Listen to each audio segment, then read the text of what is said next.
Have you ever had a night like this? The room is dark, the alarm clock ticks steadily, but you keep tossing and turning.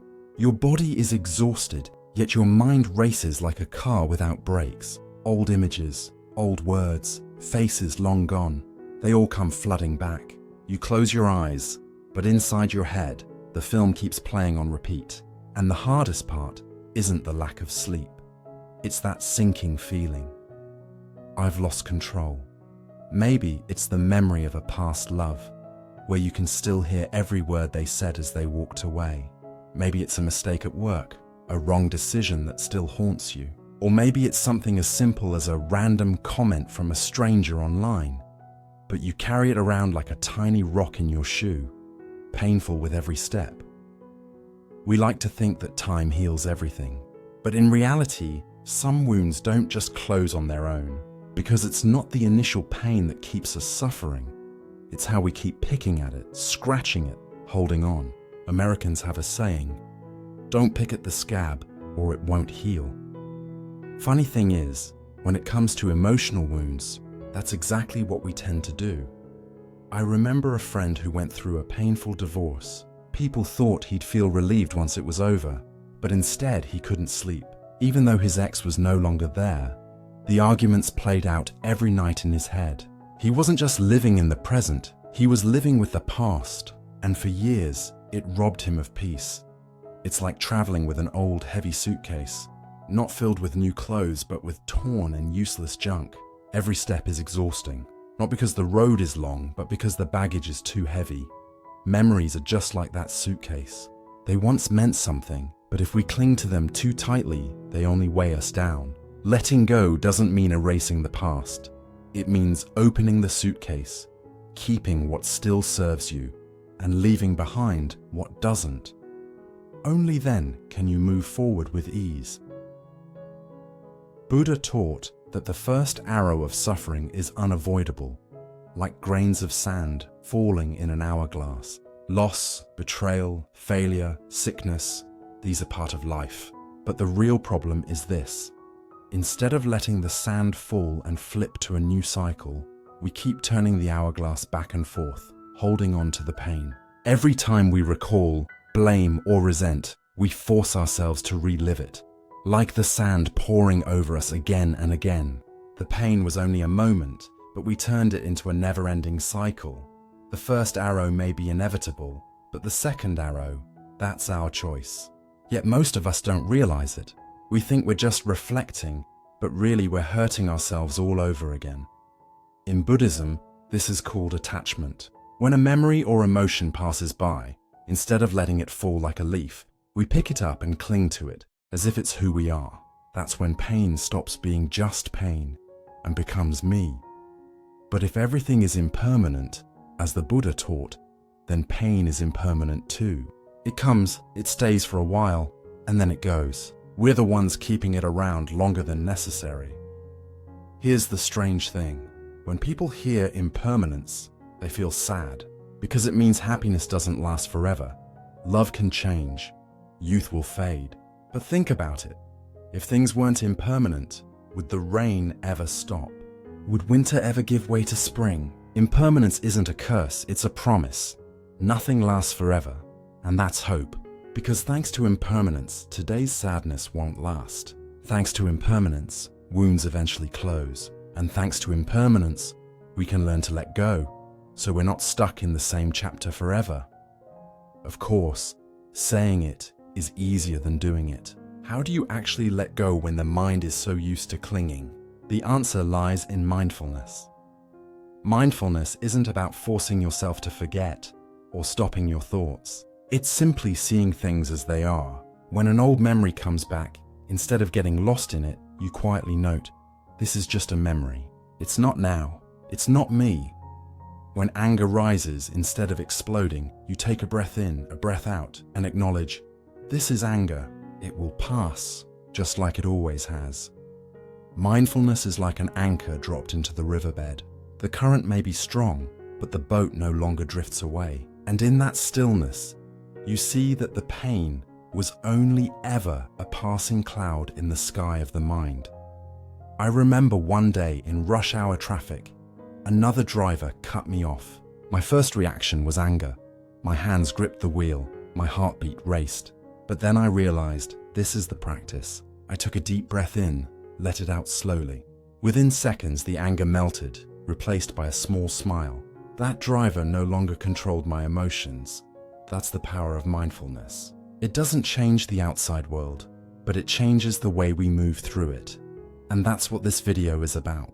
Together we'll walk through 40 lessons, 40 doors to a new journey. You'll see why we cling to old wounds, how words can become tools for healing instead of weapons, why silence can sometimes speak louder than excuses, and how to let go of the feeling that someone owes me. Each lesson will be a story, a metaphor, a simple practice you can try in everyday life. You don't have to be a Buddhist to get this. You just have to be human. Someone who's known anxiety, loss, and the longing for peace. So let's start with the most important question. Why do we feed our pain instead of letting it go?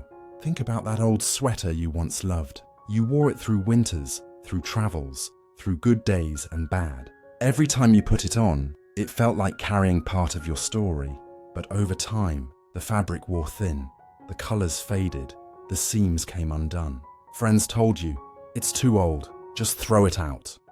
But you hesitated. You thought, if I throw it away, it's like throwing away my memories. And so, you keep it in the closet, even though it no longer fits. Even though every time you see yourself in the mirror, you know it doesn't belong to you anymore. Pain is like a plant left too long in stale soil. At first, that soil gave you life, held you steady, but eventually, it rots, it chokes the roots, and the plant can't grow. Yet you cling to it, afraid that changing the soil means losing the plant. But the truth is, only by letting go of the old soil can the roots breathe and thrive again. Buddha called this ego clinging, identifying yourself with things that were only ever temporary. Pain is just an experience. It comes, it stays for a while, and it's supposed to leave. But when we clutch it, we turn it into me, and it lingers. Picture a child dropping a toy. They cry for a while, but the moment a butterfly flies past, they laugh and forget the toy. Adults are different. When we lose something or someone, we don't just cry for a moment. We retell it, we replay it, until the loss becomes a shadow that follows us for years. In Buddhist philosophy, there's a word, anatta, non-self. It doesn't mean you don't exist. It means you're not just a label, not just a story, not just the pain you've carried. You are a flow constantly changing, and if you never let go of the old sweater, you'll never get the chance to wear a new one. Warmer, softer, more fitting for who you are today. I once met a woman named Sarah in Chicago. She used to be a vibrant painter, but after one failed exhibition filled with harsh criticism, she stopped. Instead of seeing it as a lesson, she told herself, "I'm not a real artist." That label became her identity. For 10 years, she didn't touch a brush, even though her heart still longed to create. When we spoke, I asked, "Sarah, if a child learning to walk falls down, does that mean the child decides, 'I'm not a real human being'?" Sarah laughed, but tears rolled down her cheeks. She realized she had been wearing the old sweater of failure for far too long. When Sarah began practicing mindfulness and meditation, she saw clearly. Failure was just one experience, not her whole being. One morning, after nearly a decade, she opened her paint box and created again. The fear didn't vanish, but she was brave enough to take off the old sweater. And that's one of the deepest lessons Buddhism offers. You are not your anger. You are not your sadness. You are not your past. You are not the words people once said about you. All of that is only temporary. Just like the rain, no matter how long it pours, it eventually stops. But the sky, your true nature, never disappears. If you think you are the rain, you'll feel hopeless. But if you know you are the sky, you can smile when the rain falls, because you know it will pass. Let me share a short practice you can try today. Sit quietly for a few minutes. Close your eyes. Think about a pain or a story that haunts you. It could be a word, a memory, or a feeling. Instead of saying, I am a failure, change it to, I am feeling like a failure. Instead of, I am lonely, try, I am experiencing loneliness. Just by shifting your language, you'll notice something powerful. Pain stops being your identity and becomes just a passing state. This is how we practice non-self in everyday life. It's not some faraway philosophy, it's a gentle way of living. Every time we remind ourselves, I am not my pain, we're peeling off the old sweater to make space for new light. Go back to that old sweater image. If you open your closet today and see it, you can smile. Remember the memories, then fold it neatly and set it aside. You don't have to hate it or throw it away in anger. You simply acknowledge, it served its purpose in my life. Now it's time for another sweater. Pain is the same. You don't need to deny it or pretend it never existed. You just need to realize it's not who you are. It's only part of the journey, and once you can put it down, you'll walk much lighter. So if we are not our pain, why do we keep feeding it? Like adding wood to a burning fire. That's what we'll explore in the next section. The fire in the heart. Why we keep feeding suffering. Have you noticed that a small flame, if left alone, burns out quickly? But if you keep throwing in sticks, even tiny ones, it keeps burning, sometimes even turning into a wildfire. The pain inside us is like an old radio stuck on static. At first, it's just faint background noise, but instead of turning the dial, we keep listening. Every time we recall, blame, or resent, it's like turning the volume up, letting the static drown out every new melody. Letting go is sometimes as simple as changing the frequency so your mind can catch a clearer, calmer tune. There's one truth the Buddha reminded us of again and again. Every emotion, every habit of the mind plants a seed, what we call karma. Every time we fuel anger, replay resentment, or cling to hatred, we are planting another seed of suffering inside ourselves. When the right conditions arise, that seed will sprout, becoming a new wave of anger, another cycle of pain. This is the law of cause and effect in the mind. We don't just suffer once, we keep creating chains of suffering for ourselves. Buddhism calls this dependent origination. No anger appears out of nowhere. It always needs conditions. A harsh word, a painful memory, a tired body, or a mind without mindfulness. But when we see this clearly, we realize something important. If we can cut off even one condition, the anger loses its fuel. Just like a fire, without wood it fades. So what should we nourish instead? The Buddha taught, only compassion can extinguish anger. When we look at the person who hurt us as a fellow human being, also weighed down by suffering and ignorance, our heart begins to soften. Forgiveness doesn't mean we excuse their actions. It simply means we refuse to let them keep burning our own heart. And to walk this path steadily, the Buddha gave us a map, the Noble Eightfold Path. Right view, seeing clearly to suffer. Less, have you ever tried looking into a mirror in a dark room? Everything looks distorted, even your reflection feels strange. But when you turn on the light, the mirror shows the truth. Right view works the same way.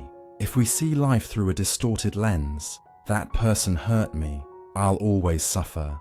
The pain doubles. But if we see the truth of impermanence, non-self, and dependent origination, we blame less and feel lighter.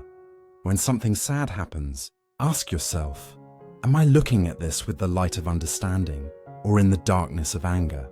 2. Right thought. Every thought plants a seed. I once saw a friend stay up all night replaying someone's insult in his head. He kept planting the seed of, I am worthless, and it grew into deep insecurity. Right thought reminds us, instead of nurturing anger, plant seeds of compassion and letting go. Each thought is like a drop of water. If they're all muddy, the jar of our mind will be murky. But if we add drops of clarity, sooner or later, the jar becomes clear again. When a negative thought arises, rewrite it into something more positive. For example, I failed. I am learning to succeed better. Key. Right speech. Words can be medicine. Words are invisible arrows. They can pierce the heart, or they can mend it. The Buddha taught right speech. Speak truthfully, kindly, and helpfully, not to please people, but to avoid planting seeds of suffering in others. Imagine seeing a post online that irritates you. The easiest reaction is sarcasm. How shallow. But do you realize that on the other side of the screen might be someone already hurting, in need of encouragement? If instead you said, I understand your point of view, but I've had a slightly different experience. Would you like to hear it? You plant a seed of understanding instead. Right speech doesn't just help others, it saves us too. When we speak gently, our hearts soften. When we speak harshly, anger burns us first. Before speaking or pressing send, ask, is this true? Is it necessary? Will it bring peace? If the answer is no, try silence. Sometimes, silence itself is right speech. Right action. Deeds plant fruits. I once saw a father snap at his child because of work stress. The boy said nothing, but his eyes filled with tears. A single act planted a seed of fear. Right action teaches us. Actions must be rooted in understanding and love. Not just avoiding harm, but actively doing good. A hug, a word of comfort, a small kindness. These too are karma, but karma of peace. Today, try a deliberate act of kindness. Pick up trash, send a message of support, plant a seed, then smile at what sprouts. Right livelihood. Earning without harmsome jobs bring money, but at the cost of torment, stress, or harm to society. It's like eating a delicious meal knowing it's laced with poison. Right livelihood is not just about a legal job, but about a way of living that nourishes body and mind without spreading suffering. Ask yourself, does my work nourish my peace? Does it unintentionally harm others? 6. Right effort. The balanced path of energy. Some people throw themselves into work day and night until they collapse. Others give up completely. Both are extremes. Right effort is like riding a bicycle. If you don't pedal, you fall. If you push too hard, you burn out. Balanced, steady effort takes you far. Each day, choose one small task instead of trying to change everything at once. For example, 10 minutes of meditation or writing 3 things you're grateful for. Small but steady steps create lasting strength. Right mindfulness. An anchor in the flow of life. Once in a traffic jam, I felt my face burning and my hands gripping the wheel tight. Then I realized this is practice time. I inhaled, exhaled, and the anger dissolved. Mindfulness is like an anchor in a rushing river. Even if the water is strong, the boat stays. With mindfulness, emotions are just passing clouds, unable to sweep us away. Set an alarm to remind you every 2 hours. Take 3 mindful breaths. Inhale and notice. Exhale and release. Right concentration. A mind as still as a lake. Have you ever looked at a perfectly still lake? Only when the water is calm can you see the bottom. The mind is the same. Right concentration is the ability to rest in stillness, not shaken by the outside world. When the mind is steady, we no longer react impulsively. We see the truth clearly. Sit quietly for 5 minutes each evening. Don't chase thoughts away. Just watch them pass like clouds. Slowly, the mind clears. When we practice these steps, we don't just let go of one burst of anger. We begin to reshape the entire way we live, and slowly, the mind becomes a garden of peace, with no soil left for anger to take root. I once heard the story of a man named David. He loved a woman deeply. They broke up after years together, not because of betrayal, but because their lives were heading in different directions. The day they parted, David felt as if his heart shattered. That was the first arrow, the real pain. With time, that wound could have healed. But David didn't let it. He kept looking at old photos, replaying their songs, rereading old texts, retelling the breakup story to anyone who'd listen. Each time, he was tossing another log into the fire of his heart. A year later, when his ex had moved on to a new relationship, David was still stuck. Not because the love was too deep, but because he himself kept feeding the fire. What should have turned to ashes was still smoldering because of the fuel he added. So why do we do this? Why don't we just let the fire burn out? There are at least 3 reasons. We fear that letting go means forgetting. We confuse remembering with suffering. We think that if we stop hurting, it means we never truly loved, or we don't care anymore. But love can exist without pain. We identify with our pain. Like we said earlier, we wear the old sweater called the abandoned one, or the failure. And when we've worn it for so long, we don't know who we are without it. We think holding on to pain is a way to reclaim justice. When betrayed or abandoned, we want the world to see how badly we've been hurt. Holding on to suffering feels like proof that we were wronged. But the truth is, we're the only ones getting burned by that fire. In Buddhism, fire is often used as a metaphor for the poisons of the mind: desire, anger, ignorance. Fire doesn't burn on its own. It needs fuel. When we replay the past, remind ourselves of others' mistakes, or punish ourselves, we're just adding fuel to the flames. Buddha once said, "Hatred never ends through hatred. Only through love does it end." Like fire, if you keep adding fuel, it grows. But if you stop, it dies out. Pain in the heart works the same way. It can't last forever unless we keep feeding it with memories, grudges, and self-blame. Imagine holding a phone with low battery. If you stop using it, it shuts off in a while. But if you keep opening apps, watching videos, listening to music, scrolling endlessly, the battery drains fast. Our mind works the same. Pain is limited. But when we keep feeding it data, it never dies down. And the price we pay is peace in the present. So next time you catch yourself replaying an old hurt, try this little practice.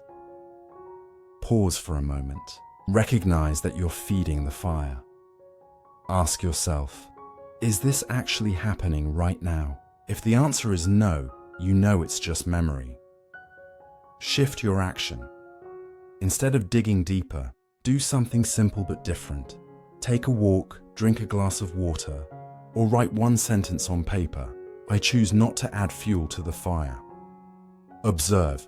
The feeling won't vanish instantly, but you'll notice the flame dying down. With just a little awareness, you'll realize you always have a choice. Add more fuel or let the fire fade. And here's the key. Letting go doesn't mean denying the love or erasing the memory. Letting go simply means you don't let them become a burden that burns away your present life. You can honor what once was without carrying the suffering. It's like a flower that has bloomed and faded. You can remember its beauty, but you don't need to clutch its dried petals in your hand forever.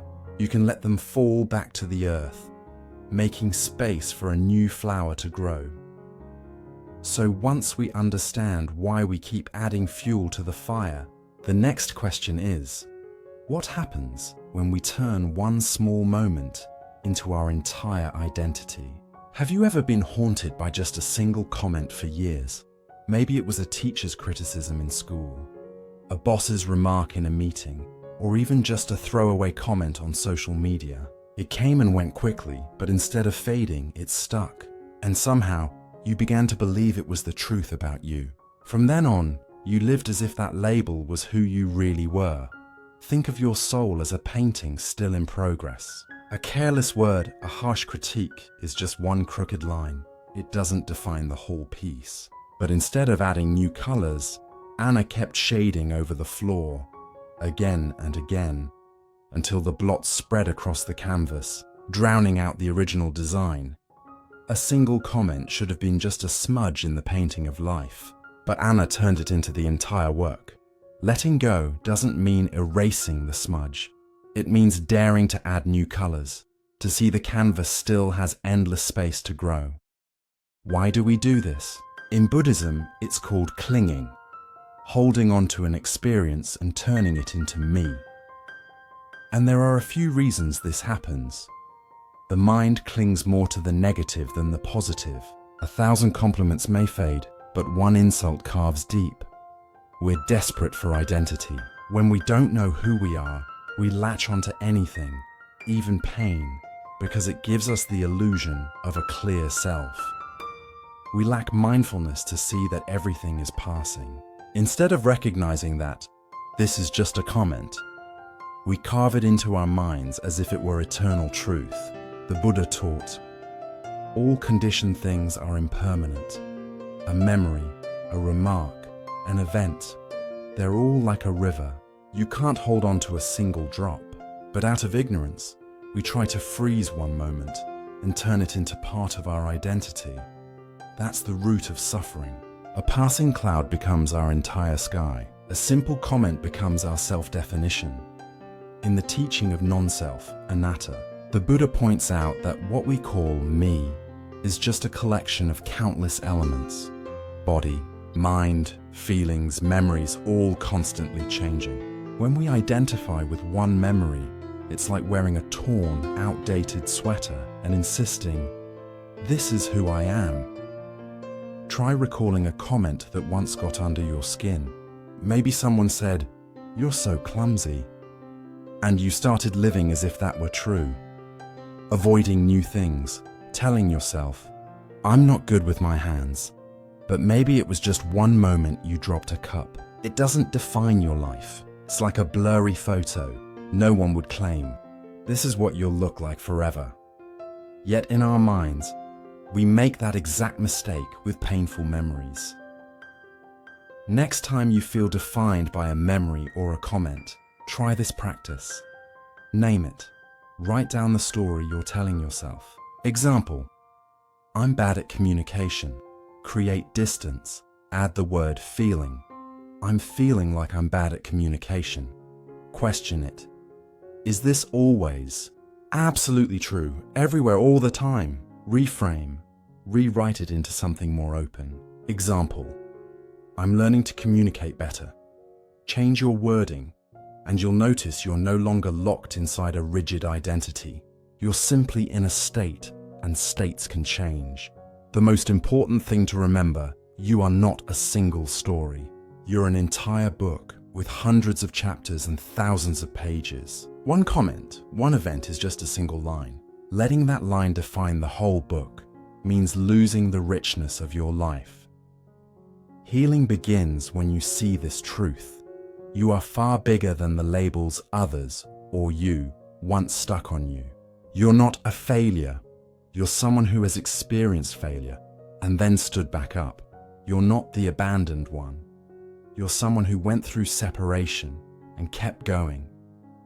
And if clinging to one tiny comment can trap us for years, what happens when we confuse letting go with denying our feelings? Letting go versus denial. When someone says, "Just let it go," what do you think of? Some people force a smile while their heart is in knots. Some say, "I'm fine," while they're breaking inside. Some tell themselves, "It's okay, I've moved on," but at night the memories return.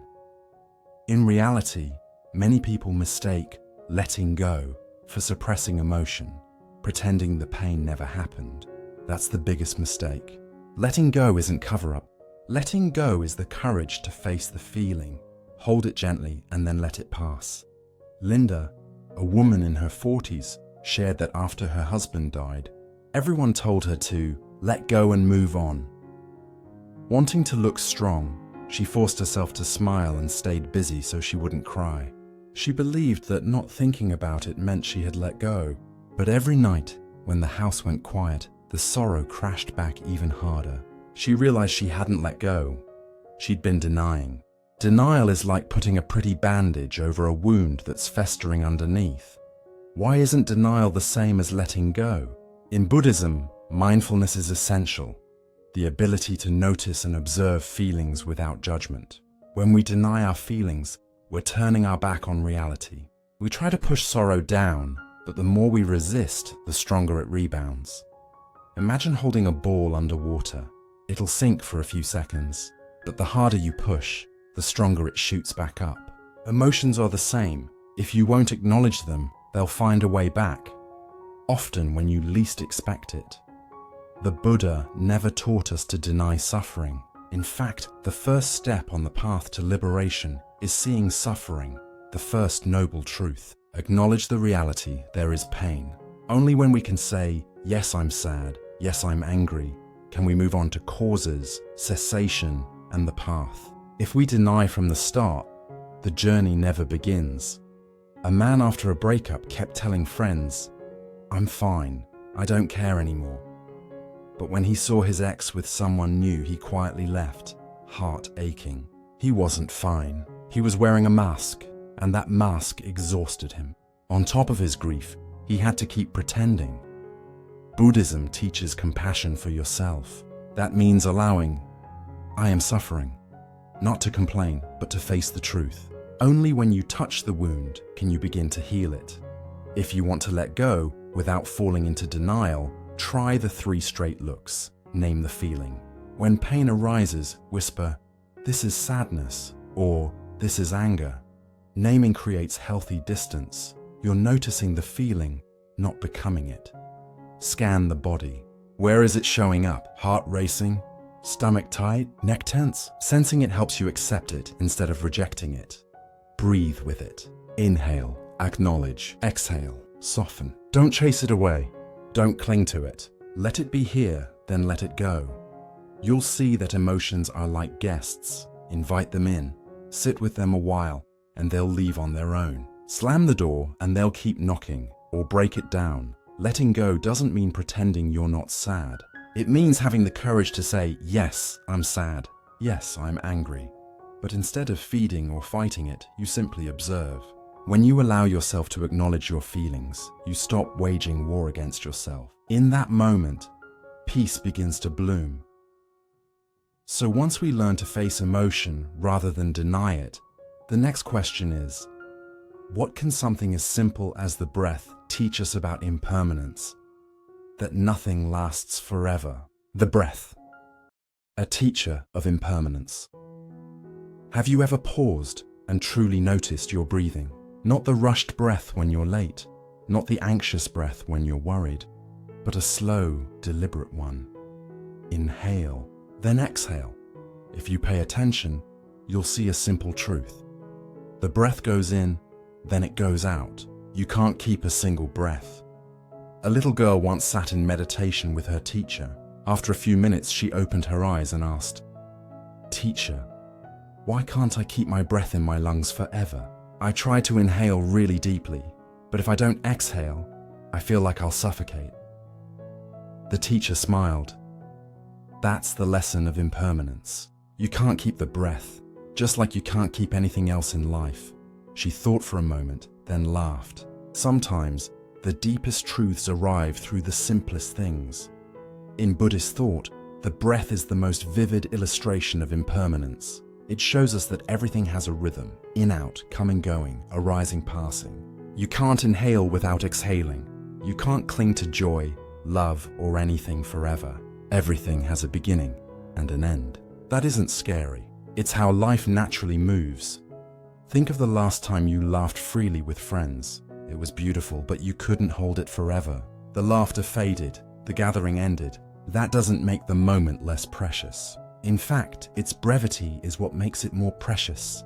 It's like a piece of music. If it played on forever without stopping, you'd get exhausted, because it begins and ends. You can feel its completeness. Buddha taught that if we want to understand impermanence, we only need to look at the breath. The breath is our closest teacher. It's always there, whether we're happy or sad, healthy or unwell. Each breath reminds us nothing can be held forever. Every pain will eventually pass. Every happiness will also change. Instead of resisting, we can choose to live in rhythm with the breath and with life itself. Many people fear impermanence. They want to hold on to everything: youth, love, success. But like trying to hold your breath in your chest, the more you cling, the more suffocated you feel. Letting go doesn't mean losing everything. Letting go means allowing life to keep flowing. Inhale, receive. Exhale, release. That circle is what creates life. You can practice a 3-minute breathing meditation today. Sit still and place your hands on your belly. Inhale and feel your belly rise. Exhale and feel it fall. When your mind wanders, gently bring it back to the breath. Repeat for 3 minutes. With steady practice, each breath becomes a small wave, teaching you how to welcome coming and going. Gradually, you'll be less afraid of change. Breath teaches us. When joy comes, savor it. When sadness comes, breathe with it and let it pass. When loss comes, cry, feel it fully. And someday you will exhale with ease again. Nothing lasts forever, not even suffering, and that is our greatest comfort. So if the breath teaches that nothing can be kept, what happens when we keep clutching a debt story in our minds, believing that others always owe us something? That's what we'll explore next, the debtor story inside the mind. Have you ever opened an old photo album and burst out laughing at your younger self? The short haircut you once thought was in, the outfit that felt trendy then but looks funny now. Maybe there was a band, a movie, or a food you used to love so much you needed it every day. But now, it's no longer your go-to. Just by looking at ourselves, we can see everything changes. I once knew a man named Michael. He worked at the same company for over 20 years. Every morning he went to the same cafe, sat at the same window seat, ordered the same drink. His life ran in a safe, predictable loop. Then one day, the company reorganized and his role was cut. His world collapsed. Without that familiar desk, he didn't know who he was. He spiraled into months of insomnia. During a conversation, I asked him, "Michael, do you remember your first day at that company? Everything was new, nervous, yes, but exciting. What changed? Only the repetition lasted so long that it felt permanent. In truth, the nature of work, and of everything, is change." He went quiet. Slowly, instead of resisting, he opened to possibility. He learned new skills, tried a smaller company, and eventually found joy in a more flexible role that fit his new stage of life. In Buddhism, impermanence, anicca, is one of the 3 marks of existence. Alongside non-self, anatta, and suffering, dukkha, impermanence teaches nothing endures forever. Flowers bloom, then wither. The young grow old. Sunny days turn to rain. We meet and we part. We usually suffer not because things change, but because we resist change. We want to keep our youth, our love, our job, our loved ones by our side forever. But life doesn't run on our demands. It runs on the law of impermanence. Think of the 4 seasons. Spring sprouts, summer shines, autumn turns gold, winter rests. If you love spring and hate winter, time feels cruel. But if you accept all 4 as one circle, you'll find beauty in each. Life is the same. Every stage, youth, adulthood, old age, has its lessons and its beauty. The issue isn't which season arrives, but whether we have enough peace to live fully in the one we're in. The Buddha taught that seeing impermanence reduces clinging and suffering. If we know happiness won't last, we enjoy it while it's here instead of fearing its end. If we know sorrow won't last, we endure it patiently instead of falling into despair. Understanding impermanence doesn't make us pessimistic. It wakes us up. Because each moment is unique, we cherish it as an unrepeatable gift. Some people hear impermanence and think, if everything changes, why try at all? That's a misunderstanding. Impermanence doesn't deny effort. It reminds us, don't cling to outcomes. Give your best, and when success or failure comes, a smile. Because they're just seasons in your life. Try a simple practice. Choose something around you, a flower, a cup of coffee, or a loved one's face. look closely and say silently, "This, too, will change." Then add, "Because it will change, I will appreciate it right now." This practice reminds us that change isn't loss. It's an opportunity to love more fully in the present moment. When we understand and accept impermanence, we grow less afraid of change. Instead of clinging, we learn to open. Instead of complaining, we learn gratitude. And in that process, we discover a gentle strength, the ability to let go at the right time so we can begin again. And if impermanence tells us change is inevitable, what happens when we turn change into a chance to grow rather than a reason to despair? All emotions are temporary, like clouds drifting across the sky. Have you ever sat on the porch on a summer afternoon, looking up at the sky as clouds drift by? Some are fluffy and white, some heavy and grey with rain, some stretch long and red at sunset. Whatever their shape, they pass, revealing the wide open sky behind them. Human emotions work the same way. Joy, sadness, anger, anxiety, they come, stay for a while, and go. They're like clouds, while our true nature is the vast sky. But we often forget that. We mistake ourselves for the clouds and get stuck inside them.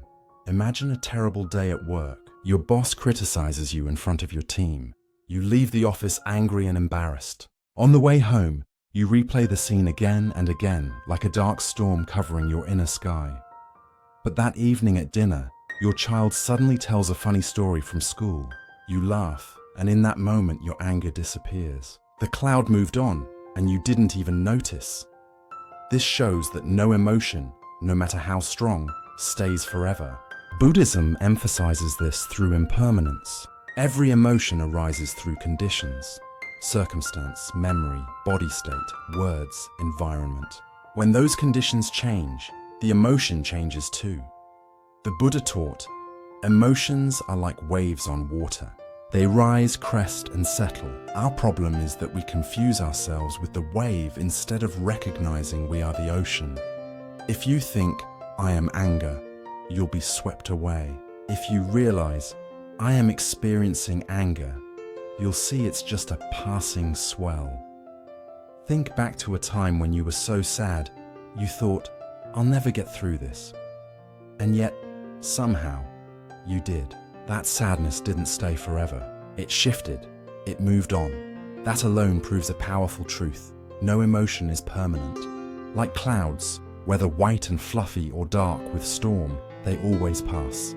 When we're sad, many of us think, "I'll feel like this forever."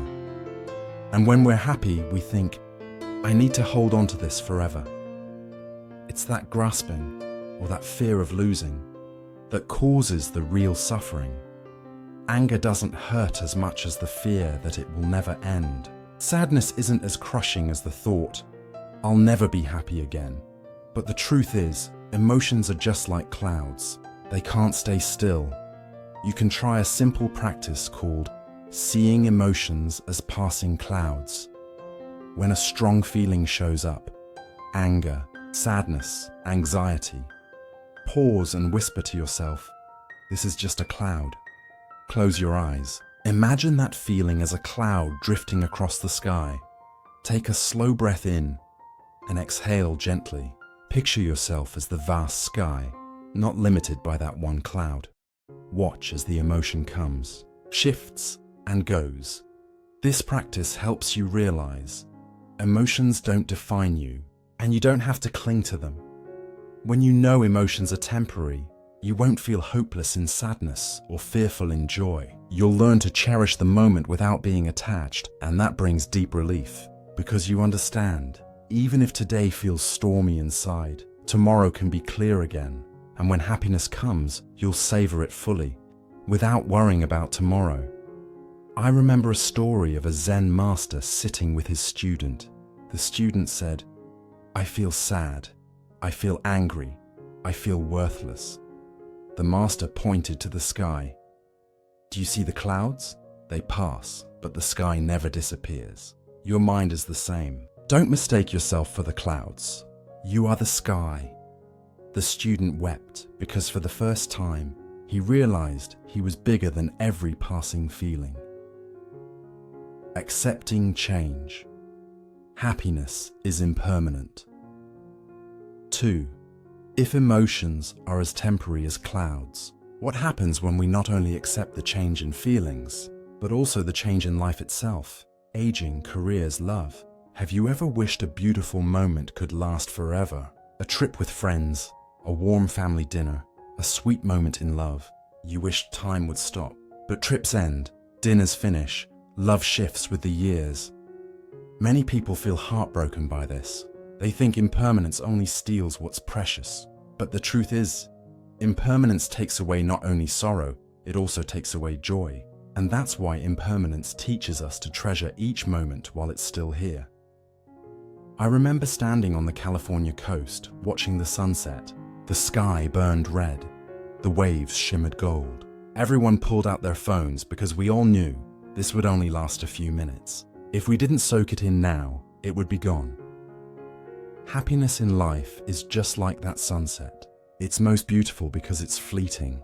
If the sun froze on the horizon, no one would find it special anymore. So why do we suffer when happiness changes? In Buddhism, this suffering comes from craving, the desperate desire to hold on to what feels good. When we're happy, we fear it ending. When we're in love, we fear it fading. When we succeed, we fear tomorrow's failure. That clinging stops us from enjoying the present.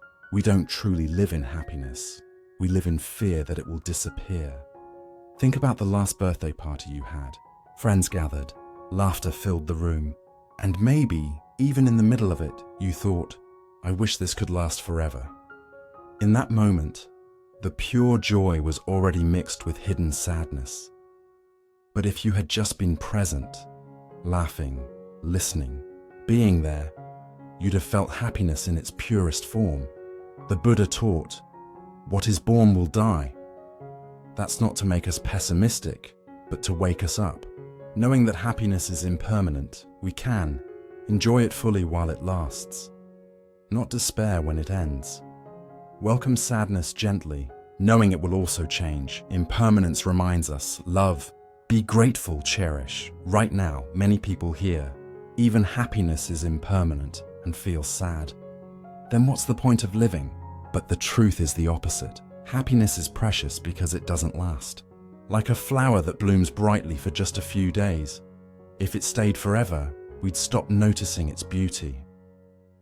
Happiness is a gift precisely because it's fragile, and we can only receive that gift when we let go of clinging. You can try a simple practice called thank the moment. The next time you're in a pleasant moment, drinking tea, listening to music, talking with someone you love, pause for a few seconds, silently say, this moment will pass, and because of that, it's precious. Take a deep breath, smile, and honor it as if it were the last time.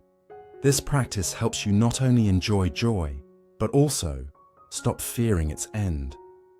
When we accept that happiness is impermanent, we stop clinging and we stop fearing. Instead, we open to each moment, not past, not future, just now. And the miracle is, this very acceptance actually makes happiness last longer, because instead of worrying, we're truly living. A Zen master once said to his student, imagine today is the only day you get to live. If today were the last time you saw your mother, how would you look at her? The student was silent, tears streaming down. He realized that only by being aware of impermanence can we love completely. Impermanence in daily life. If happiness is as impermanent as sadness, how do we learn to appreciate even the smallest changes? Deadlines, aging, even social media. When people hear impermanence, they often think of big things, life and death, loss and parting. But impermanence is everywhere, even in life's smallest details. It's in work deadlines, in the wrinkles on your face, in a loving text, and even in the way you scroll your feed every day. Noticing impermanence in ordinary things is a deep practice. It reminds us everything is changing, whether we notice or not. Think of your last big deadline. In the days leading up, you felt tense, Your heart raced whenever you remembered the unfinished work. It was like a grey cloud hanging overhead. But then, the deadline came and went. Whether you finished or not, that day passed. The pressure you thought would last forever turned out to be just a passing gust of wind. Buddhism reminds us, most of our suffering comes from believing pain will last forever. But look back, no deadline has ever lasted. Impermanence shows itself in daily work. Or imagine looking in the mirror one morning and noticing a grey hair, a new wrinkle. Your first reaction might be fear. I'm getting old. But aging isn't a shock. It's simply impermanence. Every day, cells in our body are born and die. Aging doesn't arrive all at once. It's a series of tiny changes unfolding every day. The Buddha taught that accepting aging is accepting the law of nature. Only when we stop resisting can we live with more ease. A wrinkle isn't an enemy. It's proof that we've lived, laughed, and walked through many seasons. Love is one of the clearest places to see impermanence. In the beginning, everything glows. We stay up late texting. Just hearing their voice makes the day feel complete. But over time, those feelings change. They may deepen into understanding, or they may gently fade, and two people take different paths. Suffering often begins when we believe love must stay exactly the same forever. But the heart has seasons: spring, summer, fall, winter. Each stage has its own beauty. Accepting the changes of love doesn't mean we love less. It means we love mindfully, without clinging. Think about the last time you posted a photo on social media. For a few hours your phone buzzed non-stop with likes and comments. You felt excited, but a day later, your post was buried under hundreds of new updates. No one was talking about it anymore. Fame, attention, praise, they're all impermanent. They come fast and go fast like waves. If we cling to them, we end up disappointed. If we understand their nature, we simply smile and enjoy the moment, without letting it define our worth. Buddhism teaches, whatever is born will pass away. Deadlines, age, love, social media, all are conditioned phenomena, made of many factors.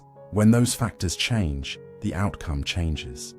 Seeing this, we resist less and cling less. Instead of fearing deadlines, we see them as time markers. Instead of fearing age, we see it as nature. Instead of hurting because love changes, we give the heart room to grow. Instead of craving constant attention, we recognize it as a passing wave. Practice. Noticing impermanence in everyday life. During the day, when something comes up, work stress, a grey hair in the mirror, a trending post, silently say, "This will change." Then take a deep breath and smile. This practice plants a seed of awareness. It reminds you, everything is a passing cloud, and because of that, life feels lighter.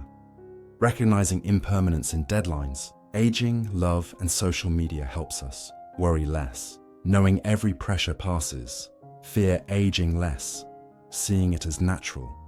Suffer less in love, knowing feelings evolve. Depend less on attention, knowing it never lasts. Above all, we learn to cherish the present, because nothing stays forever. A teacher once told his student, "Write 4 words on your hand. This too shall pass." Remember, not only sorrow passes, joy passes too. That's why we live awake in every moment. If impermanence touches everything, from work and age to love and social media, what happens when we try to freeze a beautiful moment and turn it into a burden? Have you ever had such a perfect day that, before going to bed, you whispered, "I wish tomorrow would be exactly like today"? A memorable trip, a joyful birthday, a peaceful afternoon with someone you love. Then tomorrow comes, things feel different, and you feel let down. In truth, our suffering often doesn't come from sadness. It comes from trying to hold on to joy. We want to keep it still, but life keeps moving. When we can't keep it, we hurt. I have a friend named Emily. At 25, she had a magical summer, graduated college, traveled with close friends, and fell in love for the first time. It felt like the happiest time of her life. A few years later, her friends scattered, her first love ended, and work grew stressful. Emily kept replaying that summer. If only I could go back. By constantly comparing the present to the past, every day felt dull. The present wasn't actually bad, but by clinging to a golden memory, she became a prisoner of it. Why does clinging create suffering? In Buddhism, the root is craving, clinging to what feels good. When we're happy, we want it to last forever. When we're in love, we want it to stay like the first day. When we succeed, we want success to stand still. But impermanence doesn't take orders. Everything comes and goes. When we fight this truth, suffering is guaranteed. The Buddha taught, the root of suffering is attachment. Joy is beautiful on its own, but when we cling, it becomes a chain. Think of your last trip.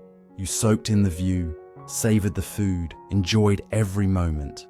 But when it ended, you sighed, I wish I could stay longer. That pang of regret is a clear example. When we try to hold on to beauty, we add pain to ourselves. If we simply feel grateful, we taste complete joy, even after the trip is over. Buddhism doesn't tell us to reject joy. The Buddha encourages mindful living, to fully enjoy joy while it's here. He also reminds us, happiness is as impermanent as sadness. If we remember that, we'll love and treasure the moment, but we won't turn it into a burden. We won't cling. We'll smile when it comes and smile when it goes. Some people think, if I don't hold on, am I being shallow? The truth is the opposite. Knowing everything changes lets us live more deeply. It's like music. You can't hold a single note. Because it moves, you can feel the whole song. If you freeze one part, the music loses its wholeness. Next time you're in a beautiful moment, a good meal, a warm conversation, a cool breeze, try smile at impermanence. Pause for a few seconds, breathe and smile. Say silently, this moment will pass, and that's why it's beautiful. Let the joy flow through you. No grasping, no holding. This helps you enjoy fully without creating new pain. Knowing joy is impermanent doesn't cheapen it. It makes it meaningful. We learn to love not to possess, but to appreciate. We learn to smile not because it lasts, but because it's perfect now. Healing begins when we stop turning happy memories into chains. When we realize, I can be happy right now, without comparing to the past. Someone once asked a Zen master, do you feel sad when a beautiful day ends? He replied, I don't, because tomorrow there will be another day. And I'm not regretful either, because today I lived fully. If impermanence teaches that we can't hold on, what happens when we treat impermanence as a teacher? One that trains us in patience and letting go. You've probably heard this line when you were hurting. Time heals. It can sound cliché in the moment, but months or years later, you notice the pain doesn't hit as hard. That's impermanence, the quiet, powerful teacher. It shows us nothing stays. It teaches patience to outlast the storm, and wisdom to stop clinging to the debris afterward. I remember a hurricane in Florida. Wind screaming, trees down, water rising. It felt like the world might fall apart. But a few days later, the storm passed and the sky cleared. The damage remained, but life returned. Human pain is like that. When it hits, it feels unbearable. But with time, it moves on. The question is whether we have the patience to stand steady and the wisdom not to cling to the storm's leftovers. When we're in pain, we usually want it gone right away. We grow impatient, frustrated. Why am I still hurting? But impermanence teaches us that just as spring doesn't arrive overnight after winter, emotions and circumstances also need time to shift. In Buddhism, suffering isn't an enemy. It's a guest. It comes, it sits for a while, and then it leaves. If we have patience, we'll see. No pain lasts forever. On the other hand, when we're happy, we want to hold tight. But impermanence reminds us, happiness also changes. The lesson isn't to make us pessimistic, but to help us appreciate more deeply. If you know a flower will wilt, you look at it more closely, breathe in its fragrance more fully. If you know youth will pass, You live it more vividly instead of wasting time comparing. Letting go doesn't mean being cold. It means opening your heart to change. I once heard a father tell a story about his young daughter. He used to take pictures of her every day when she first learned to walk. One day, he noticed she had already grown, changing little by little without him realizing it. He was struck. My daughter will never again be that toddler learning to walk. But instead of sadness, he learned to cherish each stage.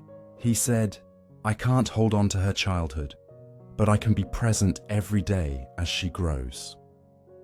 That is letting go with love, not trying to freeze time, but honoring what's here while it's here.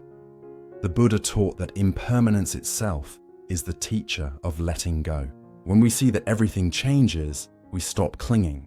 And when we stop clinging, we find freedom. In the Sutra on Impermanence, it says, all conditioned things are impermanent. They arise and they pass away. When birth and death are extinguished, true peace and happiness appear. The meaning is this: when we see clearly the cycle of arising and passing, peace comes from not being attached. Many people think letting go means not caring, but in truth, letting go is a deep act of love, because when you know your loved ones won't be here forever, you love them more fiercely, speak more kindly, and are more fully present when you're with them. Letting go doesn't make love smaller, it makes love deeper. Practice patience with impermanence. When you're in pain, whisper, this too will pass. When you're happy, remind yourself, this moment is precious because it will change. When you're worried about the future, remember, nothing stays forever, not even this worry. Repeat this often, and you'll feel calmer in storms, gentler in love, steadier in life. Impermanence is not a sad warning, it's a gentle reminder. Be patient with hardship, let go of what has passed, and love while you can. Because of impermanence, we learn to treasure each day, to love without delay, and to let go without resentment. A student once asked a Zen master, Master, what should I do when loss makes me suffer? The master replied, wait, every storm passes, and when it does, you'll see the sun was never gone. It was only hidden. If impermanence teaches us patience and letting go, the next step is this. How do we live fully in the present, with mindfulness instead of being dragged away by emotions? Have you ever had this happen? Someone says something small, maybe they didn't even mean it badly, and you stay angry the entire day. You replay it in your head, over and over, getting more upset. By nightfall, you don't even remember the work you got done, only that one comment. This happens to so many of us. We get carried away by emotions. It's like being swept down a rushing river, unable to swim, just tumbling with the current. But with mindfulness, we can step onto the bank and watch the river flow, instead of being swept away. I once saw a 6-year-old girl playing with blocks. When a piece didn't fit, she screamed and threw the whole set. 5 minutes later, she ran to hug her mum, laughing like nothing happened. We adults aren't that different. We just hide our emotions better. Feelings come quickly, go quickly, but without mindfulness, we let them drag us far away. In Buddhism, mindfulness is the ability to see clearly what's happening in body and mind without judgment. The Buddha compared the untrained mind to a monkey jumping from branch to branch, from thought to thought, emotion to emotion. With mindfulness, we're like someone watching the monkey. We don't chase it, we don't trap it. We just notice, it's jumping. The same goes for emotions. Instead of thinking, I am this anger, we see, anger is here, rising in my mind. The moment you see it, you're no longer its victim. Imagine you're driving in heavy traffic. A car cuts you off. You're startled. Normally you'd react instantly, honk, curse, fume the whole ride. But if you're mindful, you can take a breath and say, this is anger. It's showing up. Now you're not fused with the anger. You see it like a dark cloud crossing the sky. It will pass if you don't feed it with more wind. Many people think mindfulness means having no thoughts, an empty mind. But the truth is, mindfulness means being awake to what's there. You still think, you still feel, but you're not tangled in it. For example, when you're sad, you don't push sadness away and you don't let it drown you. You simply sit with it and say, "Hello, sadness, I see you." Strangely, when a feeling is acknowledged, it often softens. Practice 3 mindful breaths. When a strong feeling arises, anger, sadness, anxiety, pause. Place your hand on your chest. Inhale deeply. Exhale slowly. Silently say, "I see you, my feeling. You're just a guest. I am the host." Repeat 3 times. You'll notice the difference. Anger won't drag you as far. Sadness won't feel as crushing. When you can see emotions instead of being pulled by them, you find freedom. You're no longer the victim of your own mind. You're no longer an angry person or an anxious person. You're simply someone experiencing these feelings, which will pass. That space between you and the feeling is healing. It opens the door to peace. Someone once asked a Zen master, "How can I stop being angry?" He said, "You don't need to chase anger away. Just smile at it and watch. You'll see it comes and goes, like everything else."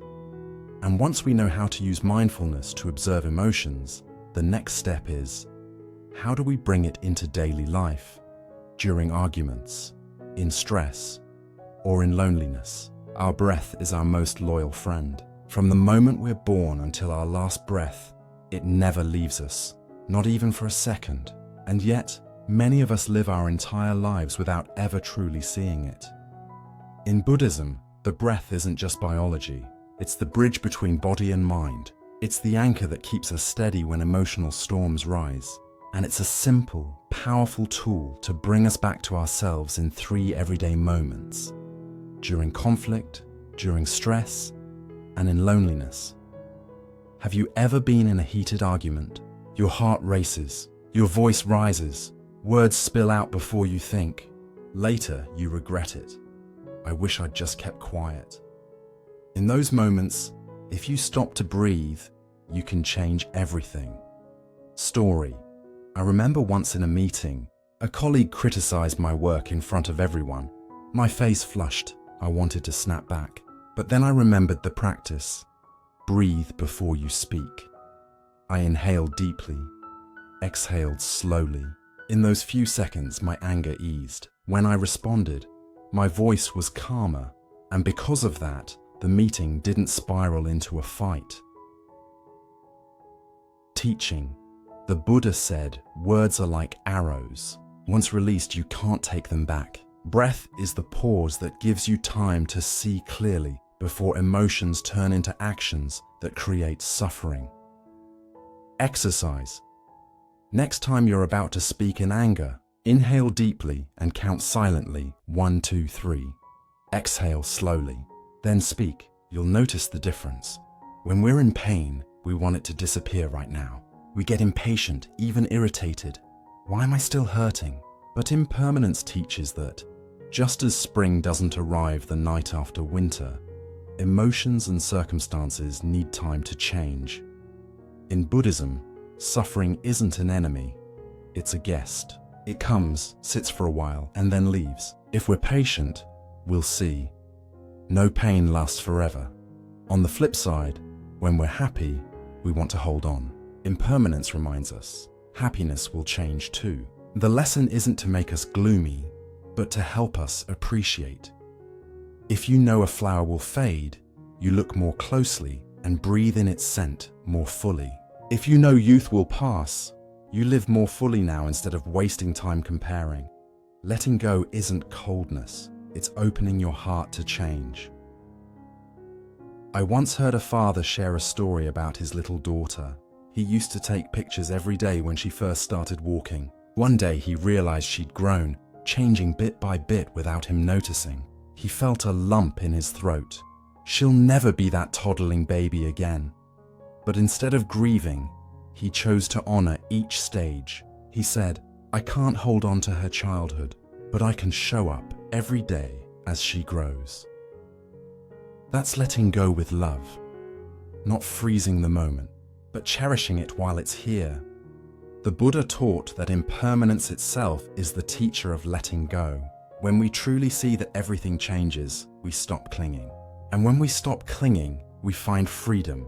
In the Sutra on Impermanence, all conditioned things are impermanent. They arise and pass away.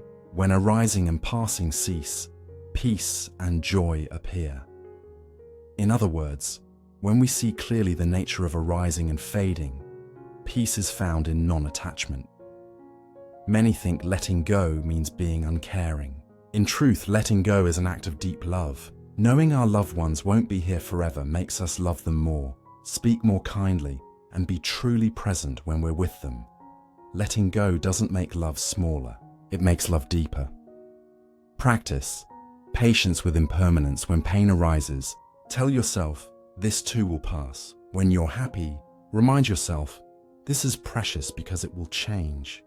When you're anxious about the future, remember, nothing lasts, not even this worry. Repeat this often. You'll feel calmer in storms and gentler in love, work, and life. Impermanence isn't a grim warning. It's a gentle reminder. Be patient with what's hard, release what has passed, and love while you can. Because of impermanence, we learn to cherish each day, to love without delay, and to let go without resentment. A student asked a Zen master, "What should I do when loss makes me suffer?" The master said, "Wait, every storm passes. When it does, you'll see the sun was never gone. It was only hidden." If impermanence has taught us patience and letting go, the next step is this. How do we live fully in the present, with mindfulness, instead of getting dragged around by our emotions? Have you ever let one small comment ruin your whole day? You replay it again and again, getting more upset. By night, you barely remember what you accomplished, only that one line. This is common. We get swept away by emotions. It's like being tossed in a fast river, unable to swim, tumbling in the current. With mindfulness, we step onto the bank and watch the river flow instead of being swept away. I once saw a 6-year-old playing with blocks. A piece wouldn't fit. She screamed and threw the whole set. 5 minutes later, she ran to hug her mum, laughing like nothing happened. Adults aren't so different. We just hide it better. Feelings arrive quickly and leave quickly. Without mindfulness, we let them carry us far. In Buddhism, mindfulness means seeing clearly what's happening in the body and mind without judgment. The Buddha compared an untrained mind to a monkey, leaping from thought to thought, feeling to feeling. With mindfulness, we're the watcher. We don't chase the monkey or try to trap it. We simply notice, it's jumping. It's the same with emotions. Instead of, I am this anger, we see, anger is here, rising. The moment you see it, you're no longer its victim. Picture heavy traffic. A car cuts you off. Usually you'd honk, curse, and stew the whole drive. With mindfulness, you take a breath and say, this is anger. It's here. Now you aren't fused with it. You see it like a cloud drifting by. It passes if you don't feed it more wind. Mindfulness isn't about having no thoughts or an empty mind. It's about being awake to what is here. You still think and feel. You're just not tangled in it. When you're sad, you don't shove sadness away or let it drown you. You sit with it and say, hello, sadness, I see you. Strangely, when a feeling is acknowledged, it often softens. Practice. 3 mindful breaths. When a strong feeling, anger, sadness, anxiety appears, pause, hand on chest, inhale slowly, exhale slowly, silently. I see you, feeling. You're a guest, I'm the host. Repeat 3 times. You'll notice the change. Anger won't carry you as far. Sadness won't feel as heavy. Seeing emotions instead of being pulled by them is freedom. You're not the victim of your mind. You're not an angry person or a chronically anxious person. You're a person experiencing feelings that will pass. That space between you and the feeling is healing. It opens the door to peace. Someone asked a Zen master, "How can I stop being angry?" He said, "You don't have to chase anger away. Smile at it and watch. You'll see it comes and goes, like everything else." Breath in stress and loneliness. Stress can feel like a backpack full of rocks on your shoulders. You carry it all day without noticing. The breath is a gentle way to set that backpack down, even for a few minutes. Story. A friend of mine in healthcare often works night shifts. Near dawn one day, she called exhausted. "I feel like I'm about to collapse." I asked her to try this. Hand on belly. Slow inhale to feel the belly rise. Exhale to feel it fall. Do it for 5 minutes. The next day she said, "I don't know how, but in a few minutes I felt so much lighter." Teaching. In the Anapanasati Sutta, Mindfulness of Breathing, the Buddha teaches that observing the breath calms body and mind. When we simply attend to each breath, the mind wanders less, and stress naturally eases. Exercise. When stressed, try 4-6 breathing. Inhale for 4 seconds, exhale for 6. After just 5 rounds, your heart rate slows and your mind softens. Almost everyone has felt lonely, even in a crowd. It can feel like an emptiness no one can fill. The breath can become a companion, reminding you you're not truly alone. Story. I once spoke with an older man living by himself after his children moved out. "At night I'm so lonely I can't sleep," he said. I suggested he sit quietly, hand on heart, breathe slowly and whisper, "I am here for myself." After a few weeks he told me, "I don't feel as empty anymore. It's like I'm holding myself." Teaching. Buddhism reminds us that when we are truly present for ourselves, loneliness loosens. Much of our loneliness comes from abandoning ourselves, not being present in breath, body, or mind. Exercise. When lonely, try embrace breathing. On the inhale, feel yourself holding yourself. On the exhale, smile gently to yourself. After a few rounds, warmth returns. Breath doesn't just keep us alive, it helps us live more deeply. In conflict, the breath shields us from harmful words. In stress, the breath is a cool stream that soothes the mind. In loneliness, the breath is a loyal friend, reminding us we're not abandoned. Every time you return to the breath, you return to life in this very moment. That's the healing medicine you always carry. A student asked a Zen master, "When I'm angry, anxious, or lonely, what should I do?" The master smiled. "Breathe. The breath is the bridge that brings you home, the one on the bank versus the one swept away." Many Buddhist teachers use the image of a river and a watcher on the bank. The river is the flow of emotions, thoughts, memories, worries, sometimes gentle, sometimes raging. The watcher on the bank is mindful awareness, able to see everything pass without being carried off. With mindfulness, we're like the watcher. We see the water flow and our feet stay dry. Without mindfulness, we're like the one who fell in, thrashing, gasping, not knowing where the shore is. I once went kayaking with friends. One guy was new. After a bit of fumbling, he capsized. For a few minutes he panicked, flailing and swallowing water, even though all he needed to do was hold onto the kayak and he'd float. Life is like that. Emotions can be like rapids. If we can stand on the bank, or at least hold on to mindfulness, we're safe. Panic, and we let the current drag us under. People swept away in the river of emotion often let a single comment ruin their week, relive a painful memory so often they can't enjoy the present, lose sleep over a future worry. They don't realize they're drifting, they only feel tired and helpless. The mindful person stands on the bank. They still feel sad, angry, worried, but they know they're feeling it. That knowing creates space. That space is like sturdy boots. It lets you stand on solid ground instead of slipping into the stream.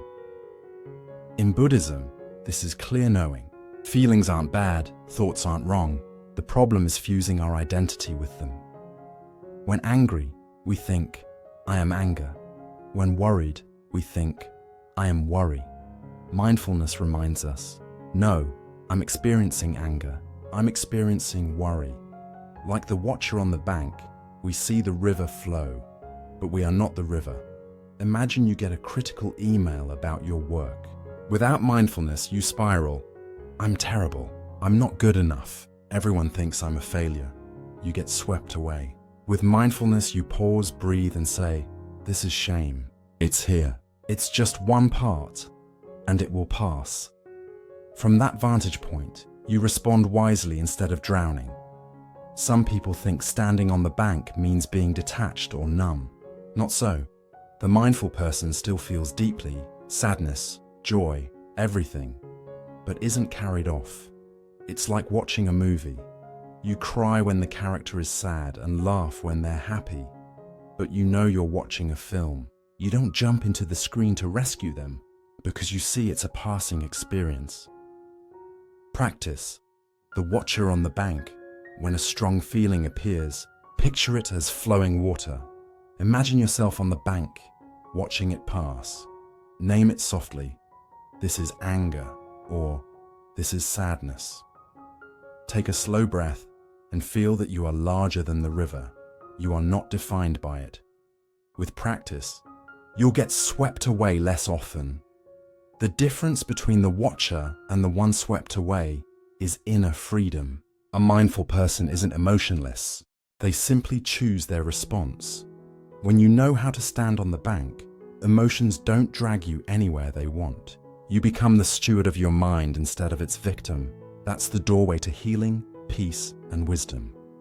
A student once asked a Zen master, how do I escape negative emotions? The master pointed to the river. You don't need to escape the river. You just need to stand on the bank. Is mindfulness an empty mind? Have you heard people say, meditation means sitting there thinking about nothing? Many beginners believe this. They try to force every thought away and make the mind blank. The harder they try, the noisier it gets. One thought leaves, another rushes in. Then they conclude, I can't meditate, I can't be mindful. This is a common misunderstanding. Thinking mindfulness means stopping thoughts. In truth, mindfulness isn't erasing the mind. It's clearly seeing what's present, thoughts included. I once attended a retreat where a woman cried after the first day. I tried not to think, but the more I tried, the more my head filled with thoughts. I feel like a failure. The teacher smiled gently. Mindfulness isn't the absence of thoughts. It's knowing what you're thinking. Thoughts come and go. If you can see them, you're already mindful.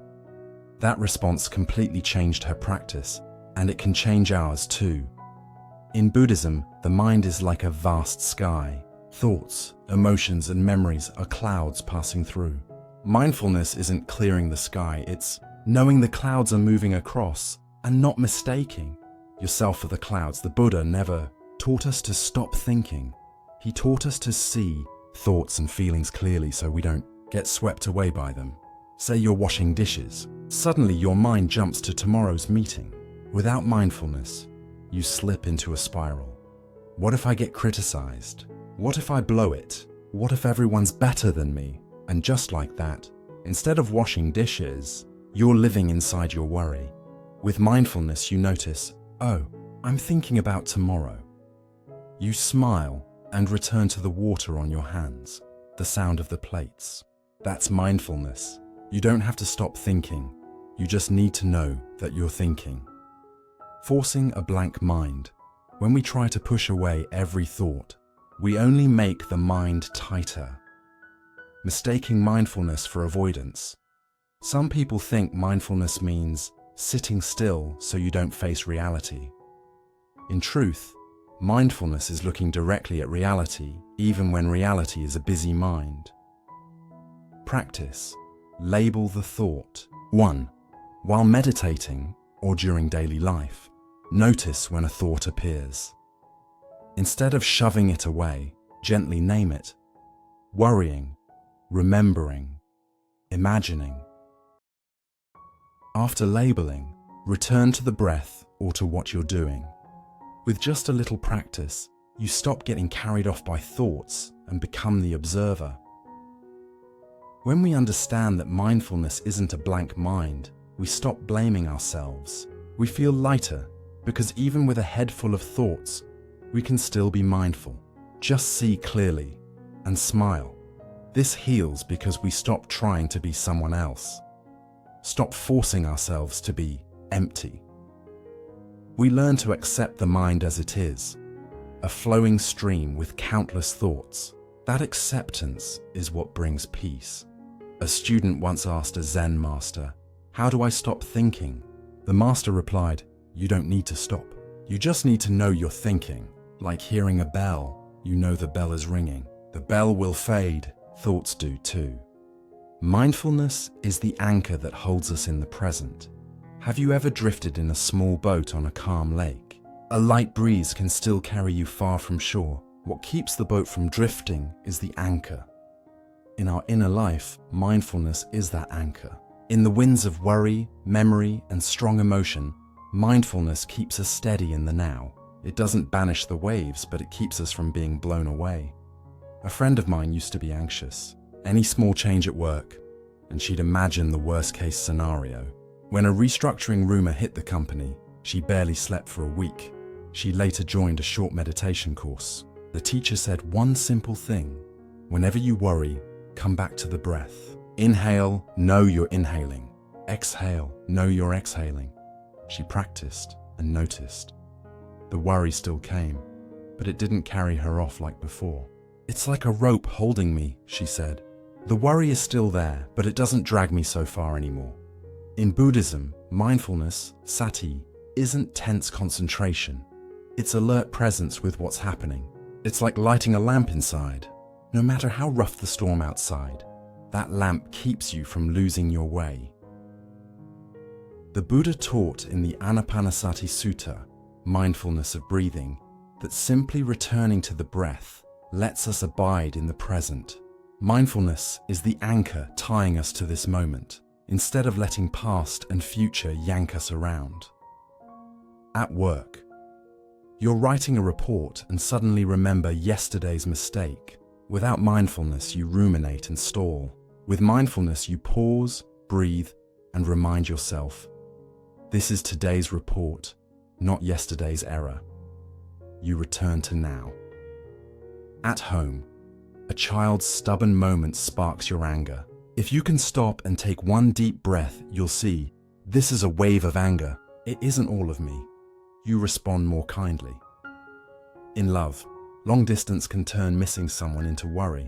If you let it run wild, doubt takes over. With mindfulness, right now I'm breathing. Love is still here in my chest. Mindfulness isn't a promise to erase every storm. It simply keeps you from drowning. An anchor can't flatten the lake, but it can keep the boat from drifting away. Practice the mindfulness anchor. Sit quietly for a few minutes. Pick one anchor, the breath, your footsteps, or the sensation of a hand on your chest.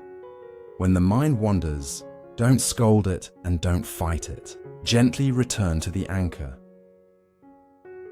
Repeat, like pulling the anchor rope each time the wind pushes you off course. Over time, this builds a habit. Whenever a strong feeling hits, you automatically reach for your anchor and steady yourself. When you know how to use mindfulness as an anchor, you're no longer defenseless against the weather of the mind. Anxiety, anger, loneliness may come, but you have a place to return to, this present moment, one breath at a time. That's the healing power of mindfulness. It doesn't promise to erase pain, but it gives you firm ground to stand on, so you can look at pain with a peaceful gaze. A Zen teacher once said, "When the wind blows, the grasses bend, but with deep roots the tree does not fall." Let mindfulness be your roots, words that heal. Instead of harm, how will we use our words? To nourish peace or to plant more suffering? Some wounds on the body heal in weeks, but wounds made by words can last a lifetime. You felt it. One compliment can lift you all day. One insult can keep you up all night. Words seem weightless, but they can save or scar. In Buddhism, speech isn't just sound. It carries karma, planting seeds in others' hearts and in our own. I remember a shy girl in my high school class. During a presentation, she was so nervous she stuttered. A few classmates burst out laughing, including me. It was just one round of laughter, but after that day, she almost never volunteered again. Years later, I met her at a reunion. She smiled and told me it took years to overcome her fear of ridicule. I realized even a laugh, a single sound, can cast a long shadow in someone's heart. In the Noble Eightfold Path, the Buddha taught right speech, samavaka. Don't lie. Don't create division. Don't use harsh, abusive words. Don't indulge in idle, useless chatter. Each wrong use of speech becomes unwholesome karma, sowing suffering not only for the listener, but for the speaker too.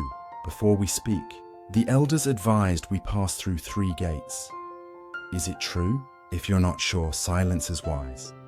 Is it necessary? If not, keep it to yourself. Is it kind? If not, don't add more pain. These aren't rigid rules, they're reminders. Words can be flowers, or they can be knives. The choice is ours. Encouragement. When a child feels crushed after getting a bad grade, if a parent says, "You're so stupid," that wound can last a lifetime. But if the parent says, "It's okay, you tried your best. Next time, we'll study together and do better," they've planted a seed of resilience in the child's heart. At work, a boss can make employees either fearful or confident, simply through word choice. Saying, "You're useless at this," can destroy motivation, but saying, "This time it didn't work out, but I believe you can do it," lights a fire of encouragement. We often excuse ourselves with, "I'm just telling the truth," but truth, when delivered without compassion, can pierce like an arrow. In Buddhism, right speech isn't just about being true. It's about being true at the right time, in the right way, with the right heart. Truth plus no compassion. A knife. Truth plus compassion. Medicine. Practice. Healing speech. Spend one day noticing everything you say. Before speaking, ask, will these words nurture or will they harm? Each night, write down one sentence where you planted a positive seed. Just one kind word each day can make the ground around you greener. When you practice right speech, you don't just bring peace to others, you heal yourself too. Every kind word nourishes the seed of compassion in your own heart. That wholesome karma comes back to you, like a shadow never leaving its form. A teacher once shared, one day he saw a beggar. Instead of only giving money, he smiled and said, "You still have value, even when life feels harsh." Years later, he met that man again, now a successful professional. The man said, "It wasn't the money that saved me that day. It was your words." If words can plant wholesome or unwholesome karma, then the question is, how can we use language like seeds of kindness to make the world around us gentler? Maybe you felt this. One kind sentence fills you with strength, but one harsh word leaves you ready to give up. Words are invisible, yet they strike like swords. They can cut away despair, or they can cut down hope. I once heard the story of a young man in America who fell into depression after losing his job.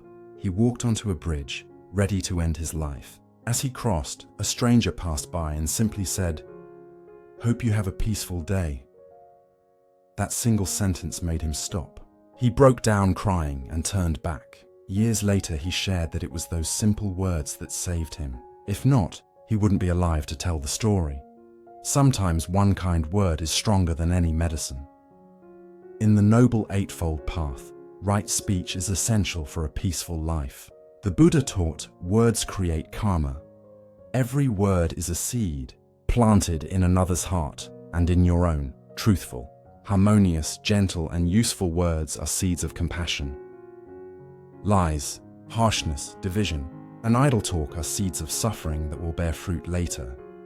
That's why, in Buddhism, speech isn't just communication, it's karma in action. Why words can save or destroy. Save, an encouraging word can lift a collapsing soul. It whispers, "You still matter. You're not alone." Destroy. A cruel word can kill hope, telling someone, "You're nothing. You're worthless." People may forget actions, but they rarely forget words that cut deep. In family, a child who hears, "You'll never do anything right," may grow up with shame. But if they hear, "Failing today doesn't mean failing forever," they'll learn resilience. In love, a harsh outburst can scar deeply, but a sincere apology can mend a crack. At work, a manager who motivates with kind words can turn the office into a nurturing space instead of a pressure cooker. Many people say, "I just speak the truth. If someone's weak, that's on them." But truth isn't always medicine. Truth without compassion can be a knife. Buddhism reminds us, right speech isn't just truth. It's truth spoken at the right time, in the right way, with compassion. Practice the 3 gates of right speech. Before speaking, ask yourself, true, is it really true? Kind, is it nourishing, gentle, compassionate? Necessary, does it need to be said at all? If your words pass all 3 gates, say them. If not, let silence be the kinder choice. When you speak with kindness, you're not only bringing peace to others, you're also healing yourself. Every gentle word blooms like a flower in your heart, making it lighter and brighter. On the other hand, every harsh word doesn't just wound others, it leaves a shadow within you too. Once, a student asked a Zen master, "Master, what should I do if I don't know what to say?" The master replied, "Then choose silence. Silence can also be right speech, if it prevents an arrow from being shot." And when we truly understand that words can either save or destroy, an important question arises. Have we ever experienced the healing power of a simple word of encouragement? One word of encouragement can change someone's entire day. Have you ever received encouragement at just the right moment and it completely shifted your mood? It might have been something as simple as, "You did a great job," or "Everything's going to be okay." Yet those words gave you the strength to keep going. The amazing part is, the person who said them may not have realized their impact. But for the receiver, those words are unforgettable, because the right encouragement is like a drop of cool water in a desert. A friend of mine, a grade school teacher, once told me about a boy in her class who was mischievous, struggled academically, and was constantly scolded. One day during handwriting practice, he carefully wrote out each letter. She looked at his paper and said, "Today your writing is beautiful. I'm so proud of you." That single sentence lit up his eyes. From that day, he practiced diligently. By the end of the year, his handwriting had improved dramatically. He even told her, "I want you to praise me like that again." One word of encouragement changed the entire course of that child's learning journey. In Buddhism, kind words aren't just communication. They are seeds of compassion. The Buddha once said, "A timely word can change a person's whole life." When we offer encouragement, we plant seeds of faith and hope in someone's heart. And when nurtured, those seeds grow into strength that helps them through hardship. But when we miss the chance to encourage, or instead drop a word of bitterness, we plant seeds of suffering, and the fruit eventually returns to us. Why encouragement matters. So much in family. What children need most isn't gifts, it's recognition. A simple, "I'm proud of you," can fuel them for a lifetime. At work, employees don't just work for a paycheck. They need to feel that their efforts are seen. A well-timed, "You handled that really well," can double their motivation. In life, for someone feeling down, hearing "I believe in you" can be the rope that pulls them out of despair. Some people worry, "If I praise too much, they'll get lazy."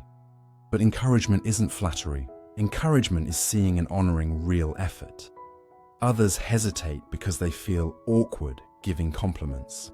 But that moment of awkwardness is so small compared to the strength your words can give. Practice. One encouraging word a day. Each day, pick one person around you. It could be a colleague, a family member, or even a cashier. Find one genuine thing to appreciate about them. Speak it out, simply and sincerely, thank you for, or I really appreciate what you did. Just one sentence, and you'll see not only their joy, but also the warmth in your own heart. One word of encouragement may not change the entire world, but it can completely change someone's inner world, and sometimes that's what matters most. In the journey of healing, we don't just receive positive energy, we also give it. Every word of encouragement is a bridge, connecting heart to heart, reminding one another, you are not alone. I once heard someone say, that day I was ready to give up, but a friend texted me, I believe in you. Just that, and I found the strength to keep going. Looking back, I think I might still be alive today because of that message. And if one small word of encouragement can change a whole day or even a whole life, then the question is, how should we use our words to plant seeds of peace instead of pain? The three gates of speech: true, necessary, kind. There are moments we regret after speaking, if only I had stayed quiet. And there are moments when one timely, gentle word becomes a gift of comfort. Words are like water. They can refresh, but they can also drown. That's why the wise teach us to pass our words through three gates before speaking. Is it true? Is it necessary? Is it kind? A young man, quick-tempered, once snapped at a co-worker who made a mistake. You're always careless. You can't do anything right. The co-worker stayed silent, but afterward withdrew, avoiding teamwork. Later, the man regretted it. He realized, if he had paused to ask, is what I'm about to say true, necessary, and kind, things might have turned out differently. In Buddhist teachings, words aren't just sounds, they're karma. Every word plants a seed in someone else's heart, and in our own.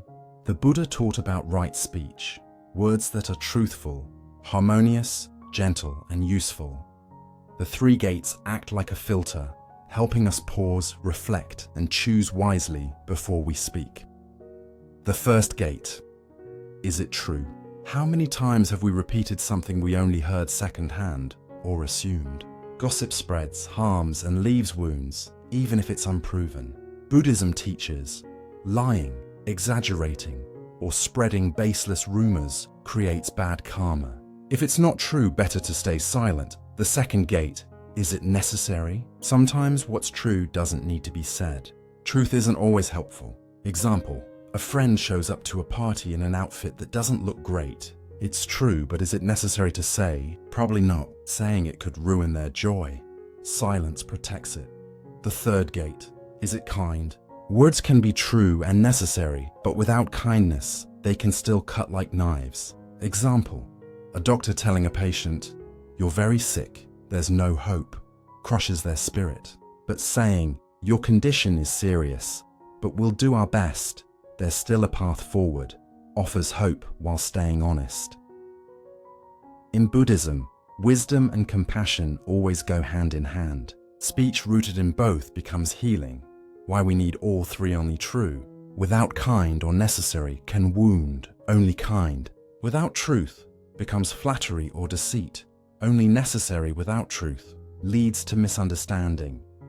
Only when words pass through all three gates do they become wholesome seeds. The practice of the 3-second pause. You can try a simple practice called the 3-second pause. Before speaking, stop for 3 seconds.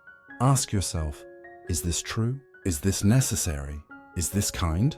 If the answer is yes to all three, go ahead and say it. If not, choose silence. At first this feels difficult, but with practice, you'll notice your words becoming softer, more nourishing.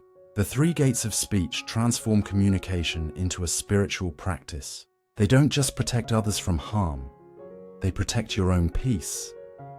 When we speak words that are true, necessary, and kind, we plant good seeds. The soil around us, our families, friends, communities, becomes more wholesome. A Zen master once told his students, "Before you speak, ask if your words can make a flower bloom in someone's heart. If not, let silence be your flower. I was just joking." But here's the question. Why do we so often throw out careless words, excusing ourselves with, "I was only joking," or "It's just words, they blow away like the wind"?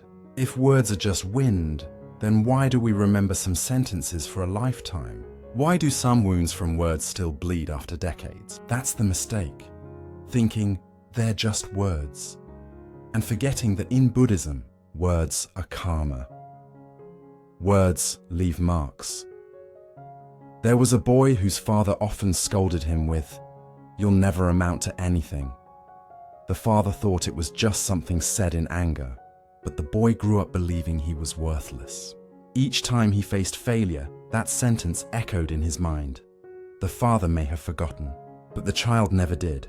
In the teachings, the Buddha reminds us, karma isn't only created by actions, it's also created by words and thoughts. A lie plants the seed of distrust.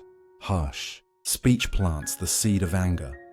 Divisive words plant the seed of conflict. Idle gossip plants the seed of ignorance. Every sentence is like a seed dropped into the soil. It doesn't disappear. It sprouts, and sooner or later, it bears fruit, not just in the listener's heart, but in the speaker's heart too. We often pay attention to physical actions, hitting someone, stealing something, but we neglect speech because it's invisible. Yet Buddhism reminds us, speech is an action of the mouth, and sometimes words are stronger than fists, because they can kill trust, destroy hope, and wound the soul without ever drawing blood. In marriage, a husband who habitually says, "You're always a problem," may not notice, but over time, his wife closes her heart, love fades, and the marriage cracks, not from one dramatic event, but from the slow erosion of careless words. At work, a boss who constantly says, "This work is garbage, we're doomed," stabs his team over and over. The office becomes a battlefield of stress. In friendship, one cruel joke can shatter years of trust. Practice tracing the footprints of words. Each night, reflect on the words you spoke that day. Ask yourself, did I say anything that hurt someone? Did I say anything that lifted someone up? If you hurt someone, apologize, or at least remember and resolve to change. Over time, you'll see, words leave marks just as clearly as actions do. When you realize words are never just words, you'll be more mindful. And as you plant more kind words, you'll harvest more peace. If not, your careless speech doesn't just make others suffer, it creates a heavy environment for yourself too. Knowing this, we learn to heal with language, to speak kindly, to plant seeds of peace, to nurture trust instead of destroying it. A teacher once said, "Years ago, I spoke harshly to a student. Many years later, he told me that one sentence had crushed his confidence for a long time. Since then, I weigh every word carefully, because words don't disappear. They stay in someone's heart. Words are seeds. Once you understand how deeply words can leave their mark, you begin to honor their power. If words are seeds, how should we plant them? Have you noticed a single compliment can brighten someone's whole day? A single insult can ruin their whole week. Words are seeds. When we drop them into another's heart, they grow into flowers or into thorns, depending on what we planted. And once planted, they can't be taken back. There was a shy girl in school who rarely spoke. One day, she answered a difficult question correctly. Her teacher smiled and said, "I'm proud of you." That tiny sentence planted a seed of confidence. Later, the girl shared, "It was because of that one sentence that I started believing I could learn. I stopped thinking of myself as a failure." That small seed grew into a tree of self-belief that shaped her future. Karma, of speech in Buddhism, Every word, thought, and action is karma, and karma is just like seeds. Kind words plant seeds of faith, hope, and love. Harsh words plant seeds of anger, shame, and suffering. The Buddha taught, like a seed planted in the ground, if conditions are right, it will sprout. So it is with karma, and so it is with speech. Every time we open our mouths, we are sowing seeds. The real question is, do we want the world around us to bloom with flowers or grow wild with thorns? In family, saying we believe in you plants confidence. Saying you'll never be good enough plants lifelong shame. In love, when your partner fails, if you say you're useless, you plant doubt. If instead you say, I believe you'll get through this, you plant patience and love. At work, a leader who speaks encouragement builds a strong team. A leader who only criticizes grows a field of resentment. Many people plant bad seeds without realizing it. They excuse themselves. I'm just speaking the truth. But truth without kindness is still a thorn. Words don't vanish. Once spoken, they live on, in others and in ourselves. Practice, planting a kind seed. Each day, choose one person and plant a positive seed with your words. Example, thank you for helping me today, or I really appreciate your effort. Write down how you felt after saying it. After a short time, you'll notice the soil around you blooming with more flowers because of the seeds of kindness you've planted. When you see words as seeds, you take responsibility for them. And when you plant many good seeds, you don't just nurture others. You live in your own garden of compassion. But if you plant only thorns, sooner or later, you'll find yourself walking through a thorn field of your own making. A Zen master once said, every word you speak is a seed. Do you want to leave behind a garden of flowers or a patch of thorns? That question alone is enough to make us pause, reflect, and choose compassion. Once we understand that words are seeds, we also need to re-examine the memories inside us, because sometimes it's the old seeds that keep us hurting. Have you ever recalled a comment or a moment from the past and felt your heart ache just as sharply as day one, maybe even worse? In Buddhism, this is called the second arrow. The first arrow is the real wound, an insult, a loss, a failure. The second arrow is the one we shoot ourselves. When we keep revisiting, clinging to, and digging into the pain so it never heals. A friend once told me, back in middle school, during a class presentation, her teacher snapped at her in front of everyone. What are you even saying? That makes no sense. She felt humiliated and stopped speaking up. Years later, every time she stood in front of an audience, she shook as if she were reliving that moment. The first arrow lasted minutes. The second arrow, the looping memory, lasted decades. The Buddha taught, the wise feel only the first arrow. The untrained mind suffers the second as well. First arrow, the actual event, pain of body or mind. Second arrow, what we add, rumination, replaying, blaming, self-criticism. We can't avoid the first arrow. Life is impermanent. But we can avoid the second arrow with mindfulness and letting go. In love, your partner leaves. That's the first arrow. When you keep asking, why did they leave me? Do I deserve this? That's the second. At work, your boss criticizes you. The sting is the first arrow. Thinking on repeat, he hates me, I'm useless, is the second. In family, a parent's harsh words are the first arrow. Replaying them for years until they become your identity. That's the second. We think more analysis will help us hurt less. Usually, it does the opposite. The more we dig, the more we bleed, like scratching a scab, hoping it will heal faster. Practice. Notice. Don't cling one. When a painful memory appears, don't shove it away, but don't dive in. Acknowledge.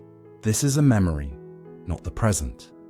Return to the breath or feel your feet on the ground. Remind yourself, the first arrow has already landed. I don't need to shoot a second. This small practice interrupts the loop of the second arrow. When we understand the second arrow, we start separating ourselves from memory. We see, I am not my pain. I am not my past story. The pain comes and goes. I remain here in the present. Healing isn't about erasing, it's about not hurting ourselves further. A Zen teacher said, "No one can stop the first arrow. If the second arrow hits your heart, it's because you fired it. Learn to lower the bow." And once we stop shooting that second arrow, we discover that silence and stillness can be the medicine that helps the wound close. The person who remembers. One insult for 10 years, some. Memories don't need our effort to remember, they live there anyway. You might forget what you had for dinner last night, yet recall word for word a put down from years ago. That shows how words sometimes don't disappear. They root in us, and if we don't tend to them, they become thorns that prick the heart whenever touched. A friend shared. 10 years ago, early in her career, her boss barked in a meeting. "What kind of work is this? It's awful." One sentence, yet for years, whenever she had to present, she trembled. In her head, that scolding replayed. Despite many successes, she couldn't shake the feeling, "I'm not good enough." What hurts now isn't the sentence from a decade ago, but the way she carried it for a decade. The second arrow. First arrow, that stinging remark, it truly hurt. Second arrow, turning it into identity. I'm incompetent. The Buddha said, "The wise feel only the first arrow. The untrained mind suffers the second." The scolding ended long ago, but each replay was another arrow, and that's what made the pain last 10 years. A student once told, "You're dumb," still doubts their abilities as an adult. Someone told in love, "No one will love a person like you," becomes afraid to open their heart. An employee shamed publicly still feels exposed when speaking up. Even a decade later, people say time heals all wounds. Not if we keep gripping the memory. Every replay pours salt on the cut. The memory becomes a shadow that blocks the present. Practice. Rename the memory. When a painful memory arises, don't let it define you. Name it objectively. Instead of, "I'm worthless," say, "This is a memory of being scolded." Take a deep breath. This memory is not the present. Write one lesson you learned from it. Turn it into a teacher, not a tormentor. This gently loosens the fusion between you and what happened. When we see that long-lasting pain isn't from the first arrow but from the second, we learn to loosen our grip. Healing isn't forgetting. It's looking at the past with new eyes. It happened. It doesn't rule me now. A Zen teacher said, "You cannot change the past. You can change how you carry it." Don't turn it into chains. Turn it into lessons. Often stillness is the strongest medicine. Thinking it through. But feeling worse, you've probably done this. After an argument, you lie in bed replaying every line. "I should have said this. I should have done that." You think rehashing will bring relief. Instead, the anger grows. The more you think, the heavier it gets. One employee told me, after being scolded in front of his team, he replayed it all night. He thought he was processing the anger. By morning, he felt twice as exhausted. Every replay was the old arrow stabbing again. He realized thinking didn't lighten the load. It dug the wound deeper. This is the second arrow. First arrow, the original event, the genuine pain. Second arrow, the remembering, clinging, gnawing. When we believe, the more I think, the lighter I'll feel, we often end up shooting arrow after arrow into our own chest. Buddhism reminds us, suffering doesn't come only from events, but from our attachment to them. In love, after a breakup, many of us loop, "If only I'd been different, they wouldn't have left." The more we loop, the deeper the groove of pain, and this is where we choose a different path. A better loop, the present moment. Feel your breath move in and out. Place a hand on your heart. Say, "This hurts, and I'm here for me." Set a gentle boundary with the mind. Not now. I'll reflect tomorrow for 10 minutes. Then I'll stop. And keep that promise. Short script for the second arrow. Use any time. This is the first arrow. It already landed. I choose not to fire the second. This is a memory, not the present. I return to my breath. I return to now. Repeat it like a mantra. It seems simple, but it breaks the cycle. The trap of replaying. Old memories at work. After a small mistake, an employee keeps replaying it, telling themselves, "I'm awful. I'll never be good enough." But in truth, it's not the mistake that drains their energy. It's the endless replaying. In family, a parent's harsh words echo for years. Each time they resurface, the person feels small again, even though today they've grown and changed. We often believe analyzing pain will help us resolve it, but pain doesn't need analysis.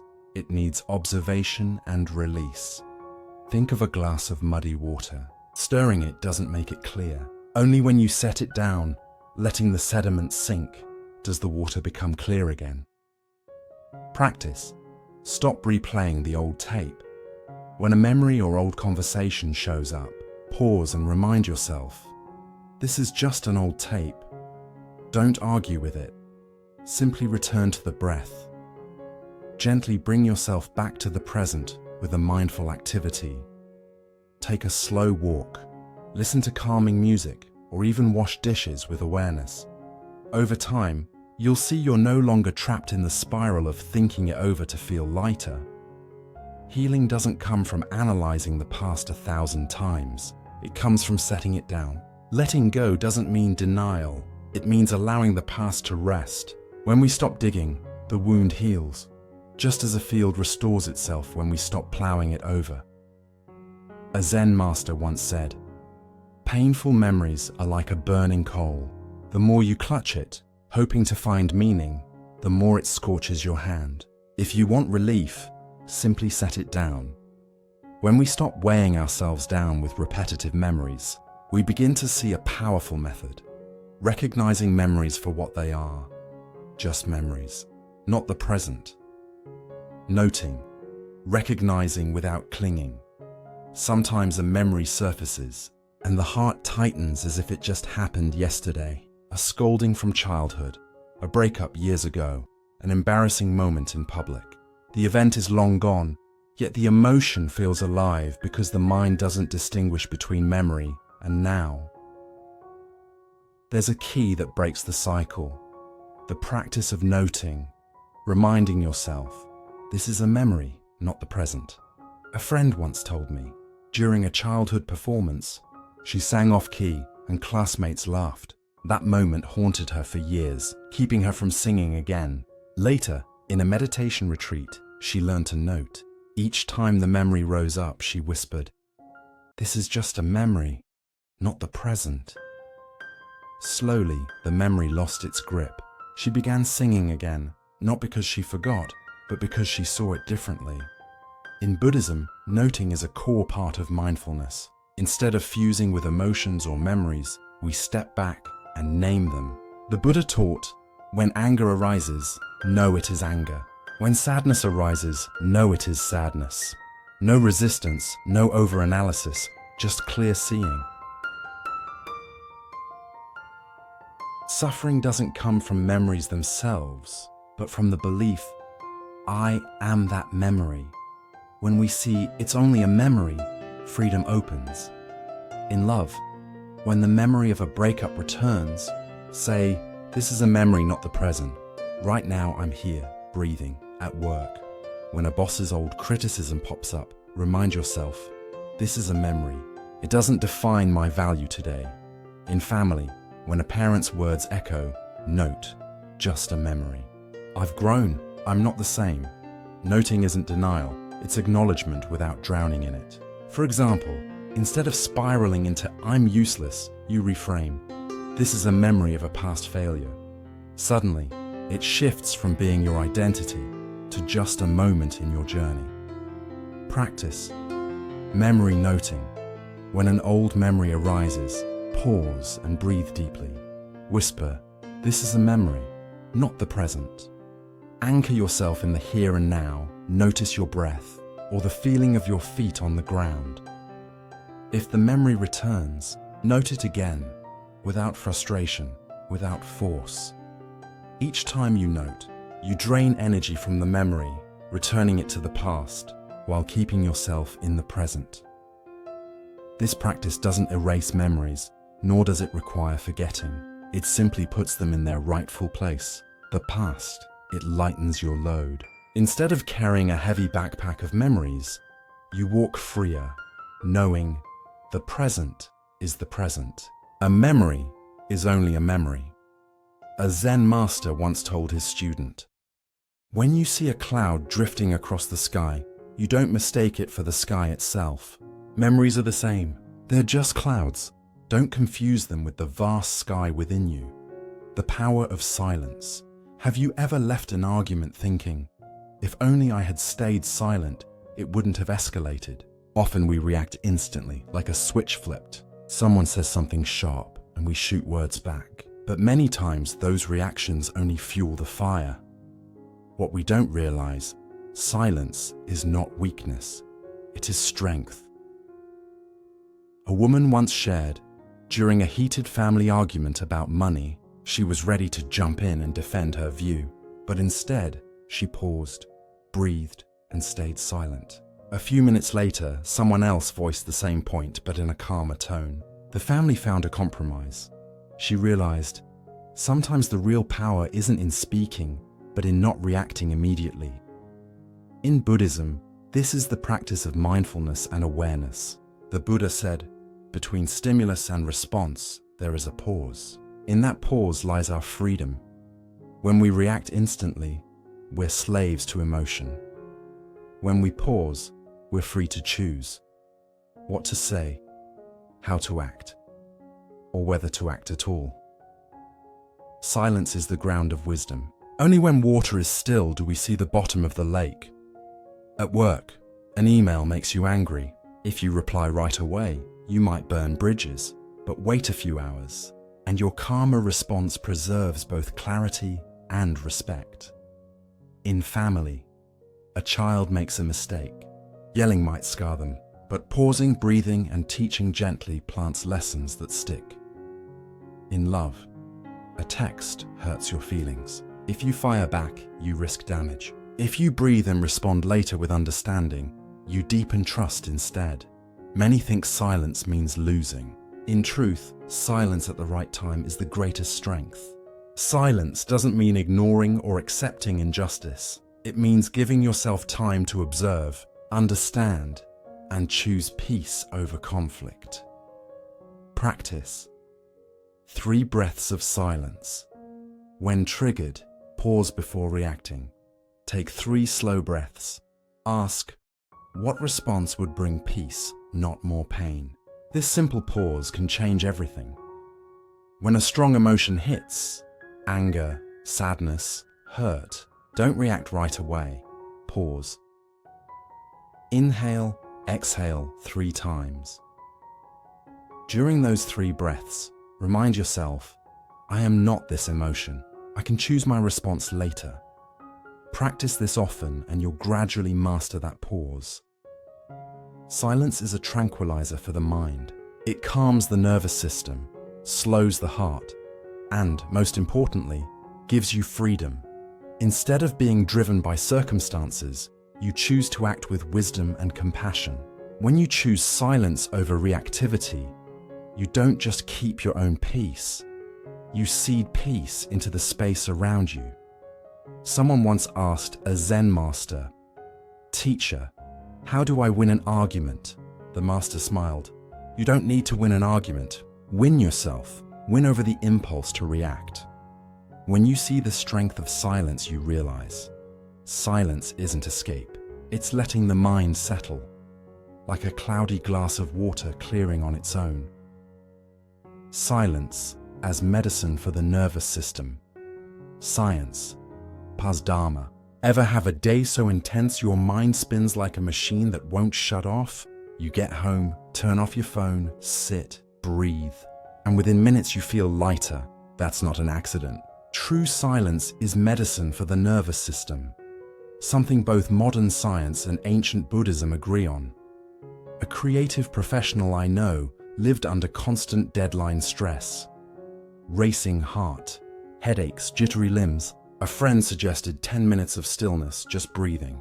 At first her mind ran wild. The client's waiting, the project. But breath by breath, her pulse slowed, shoulders dropped, and a strange, gentle ease spread through her body.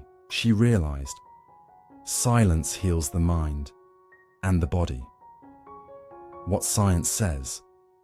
When we're stressed, the sympathetic nervous system kicks in. Heart rate up, cortisol up, the classic fight or flight. When we sit still and breathe slowly, the parasympathetic system turns on. Heart rate eases, muscles soften, stress hormones drop. Research shows just 10 minutes of quiet a day can measurably lower cortisol. Mindfulness meditation thickens brain regions tied to positive emotion and self-regulation. Silence supports immunity, deeper sleep, and more stable mood. In other words, silence is the body's built-in medicine. Buddhism taught this 2,500 years ago. Under the Bodhi tree, the Buddha watched breath and mind in stillness and discovered the path of liberation. In meditation, silence isn't emptiness. It's simply not adding fuel to the fire. The mind naturally clears, like a lake when the wind stops. Let the mind abide like a quiet river, so wisdom can shine like the moon on still water. Science calls it nervous system recovery. Dharma calls it a tranquil mind. Both meet at the same truth: silence heals. When work stress spikes, instead of another coffee, try 5 minutes with eyes closed. That silence can beat a headache pill.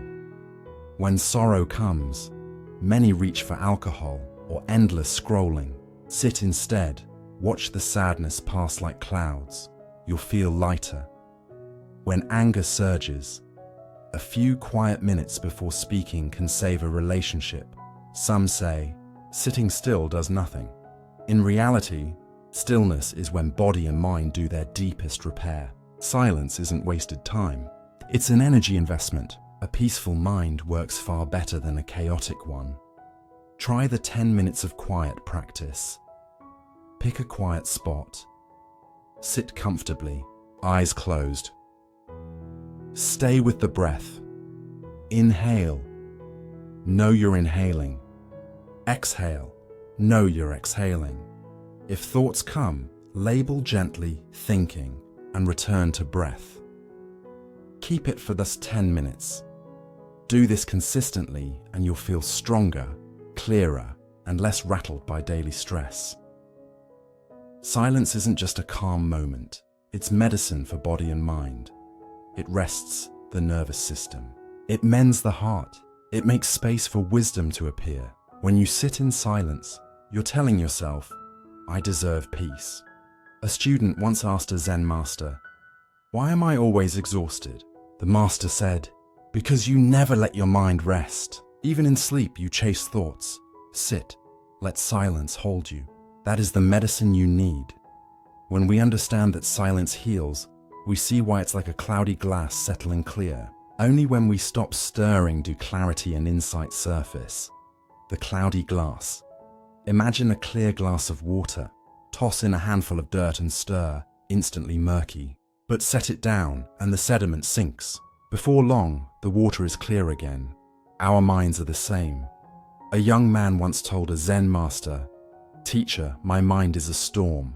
I obsess over the past. I'm angry, scared, and sad. I can't find peace." The master put sand in a glass of water and stirred. It clouded immediately. "See?" he said. Then he set it down. The sand slowly sank. The water turned clear. That is your mind. When stirred by greed, anger, and delusion, you can't see truth. Let it settle, and peace appears. In Dharma, the mind is naturally clear like a still lake. When stirred by craving, aversion, and ignorance, it turns cloudy and we can't see reality. When the mind is quiet, wisdom appears, like a lake. When the water settles, you see the bottom. When the mind settles, you see what's true. In anger, you see only others' faults, not their pain. In worry, you see only worst-case scenarios, not the possibilities. In sorrow, you see only night, not the first light. Let the mind settle, and you see more clearly, then you can walk gently. At work, when a client criticizes, we want to snap back. If we pause and let the water settle, we might find a useful seed hidden in the feedback. In family, when a child messes up, yelling is easy. Pausing a few minutes turns correction into compassion. In love, when conflict flares, both sides arguing only muddies the water. If one person settles, love gets a chance to heal. 3. Breaths of quiet, quick tool. Trigger, pause. 3 slow breaths. Tell yourself, I am not this emotion. I can respond later. Repeat often. That tiny space becomes your superpower. Many people believe, to be clear, I have to think harder, analyze more. But the truth is, the more you stir, the cloudier the mind becomes. Some problems aren't solved by more thinking. They clear only when we stop, breathe, and let the mind settle. Try the clear water glass practice. When a strong emotion arises, imagine your mind as a cloudy glass of water. Instead of stirring it by arguing or replaying, sit quietly and breathe slowly. Whisper to yourself, let the mind settle. After a few minutes, you'll see more clearly what truly matters and what is just dust. We don't need to erase emotions or rush to fix everything. Sometimes, simply pausing allows things to clear on their own. Just as water doesn't need filtering, only time to settle, the mind doesn't need force. When still, peace naturally shows itself. One day, someone asked a Zen master, "How can I see the truth?" The master swirled water in a basin, clouding it, then left it alone. When it settled clear again, he said, "See? The truth was always there. Your mind just wasn't still enough to notice." Misunderstanding silence. As weakness in society, silence is often mistaken for weakness. In arguments, people think silence means you've lost, that you're timid or powerless. The reality is the opposite.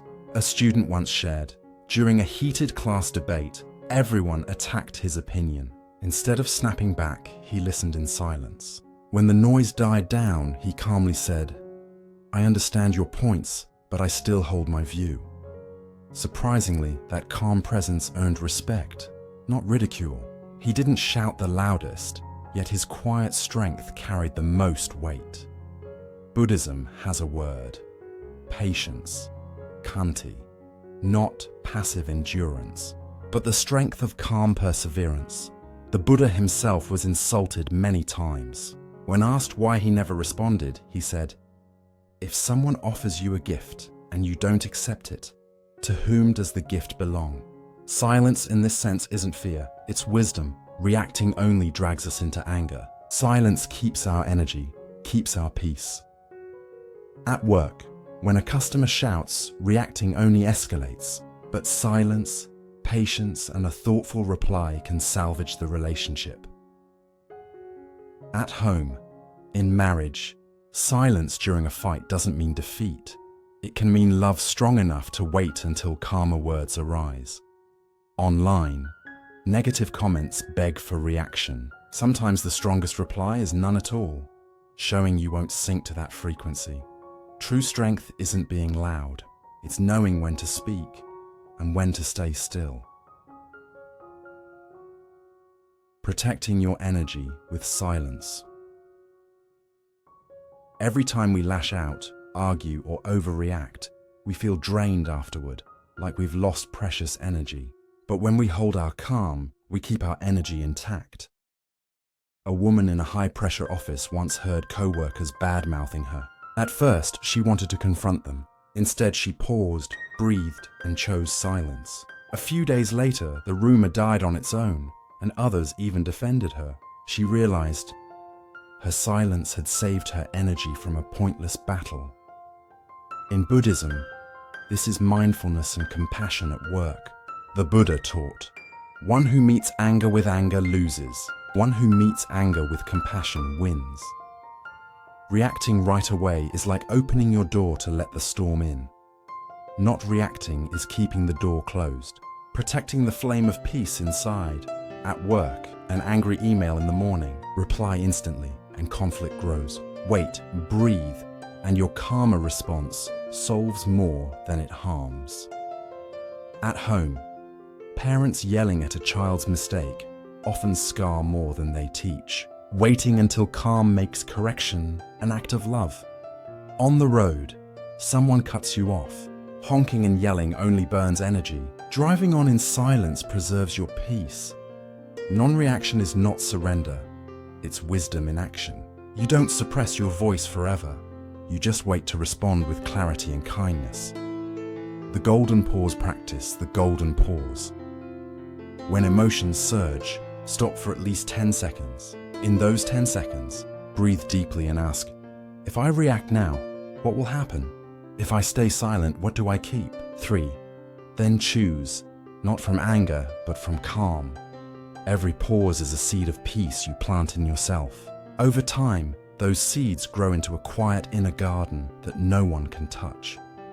Someone once asked a Zen master, "Why does it feel like everyone can steal my peace?" When we learn to conserve energy by not reacting, we discover something deeper. The root of many reactions is the ego, the self that always wants to be right, to win, to come out on top. The trap of "I'm right." When arguments become chains, have you noticed that many arguments aren't really about what's true or false? They're about who needs to prove they're right. We often fall into this trap. A whisper in our mind says, "I can't lose, I must win."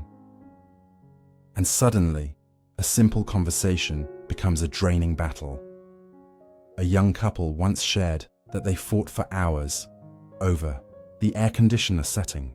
The husband wanted 77 degrees Celsius, 25 degrees Celsius. The wife wanted 81 degrees Celsius, 27 degrees. The debate spiraled from temperature into who forgets to wash dishes, who doesn't care enough about the other. By the end, they couldn't even remember why they started fighting. Only the exhaustion remained. What they were defending wasn't the thermostat, it was the ego. I'm right. In Buddhism, this is called self-clinging, atta or ngunchap, the tight grip on me and mine. The Buddha taught, clinging to the self is like clutching fire. The tighter you hold, the more you burn. When we argue just to be right, we shackle ourselves. When we release the need to be right, we're freed from those chains. The wise don't need to prove themselves, because truth doesn't depend on who wins an argument. At work, meetings turn into battlegrounds when everyone fights to be right. Energy is drained, while the real problem remains unsolved. In love, small disagreements can fracture relationships, not because of the issue itself, but because of "I must be right." Online, a single comment spirals into hundreds of heated replies. In the end, does anyone actually feel more at peace? Many think being right equals being strong, but real strength isn't in winning debates. It's in keeping your inner peace. Winning an argument is often just an illusion, because in winning, you may lose the peace of your own heart. Practice. Releasing the need to be right. Next time you're in a debate, ask yourself, am I doing this to nurture love or just to feed my ego? If the answer is ego, try staying silent and listening instead. Whisper inwardly, I don't need to be right, I just need to stay peaceful. Try it once and you'll realize many arguments never needed to happen in the first place. Letting go of the need to be right doesn't mean rejecting truth. It means choosing peace over ego. When we stop clinging to being right, our hearts open. We listen more, we understand more, and from understanding, love is nourished. A Zen master once said, "Those who want to be right will argue forever. Those who want peace choose silence and smile." And when we step free from the trap of "I'm right," we begin to see the value of a fresh attitude, the don't know mind, a mind that opens the door to wisdom. In life, we're taught that knowledge is everything, that we must always have answers, that we must show we're certain. But maybe you've experienced this. The more you try to prove you know, the more tense you become, and the further you drift from peace. Sometimes, the opposite is true. The moment we admit "I don't know," the mind feels lighter, more open. A little girl once told her teacher, "I don't know what job I should have in the future. I'm so worried." The teacher smiled and said, "I don't know either, but not knowing isn't scary. It's freedom. When you know, you have only one path. When you don't know, you have 100. She was stunned, then smiled.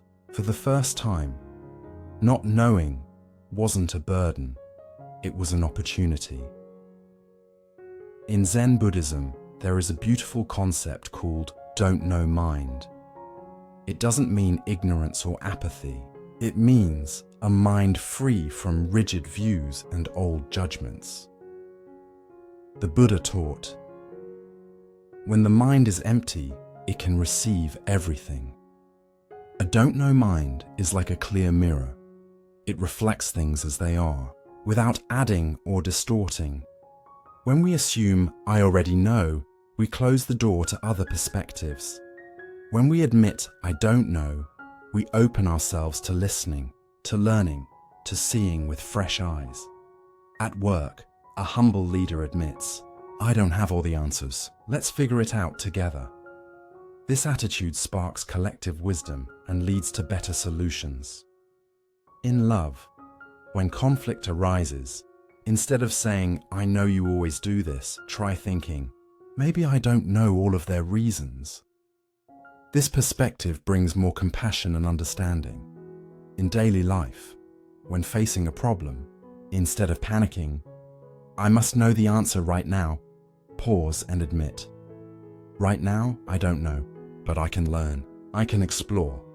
Society often equates not knowing with weakness, but in Buddhism, not knowing is wisdom, because it keeps the mind clear, free from the fog of judgment and bias.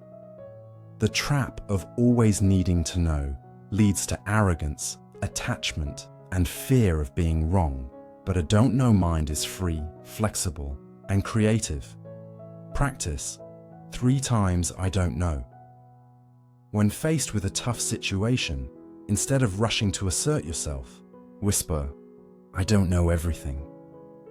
When listening to someone, instead of judging, remind yourself, "I don't know what they've been through." When worrying about the future, tell yourself, "I don't know what tomorrow will bring," and that's okay.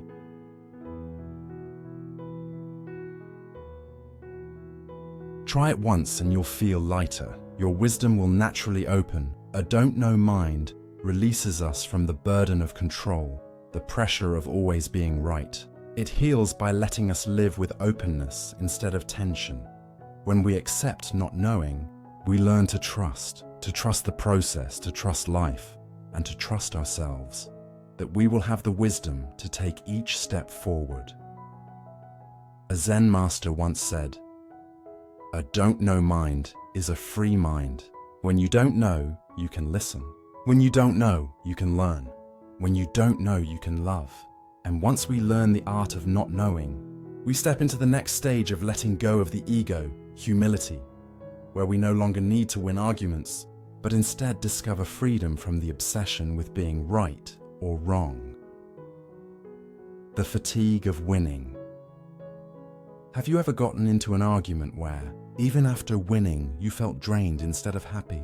We often believe, if I lose an argument, my worth diminishes. If I win, my worth increases. But the truth is, real self-worth doesn't come from winning or losing. It comes from inner peace.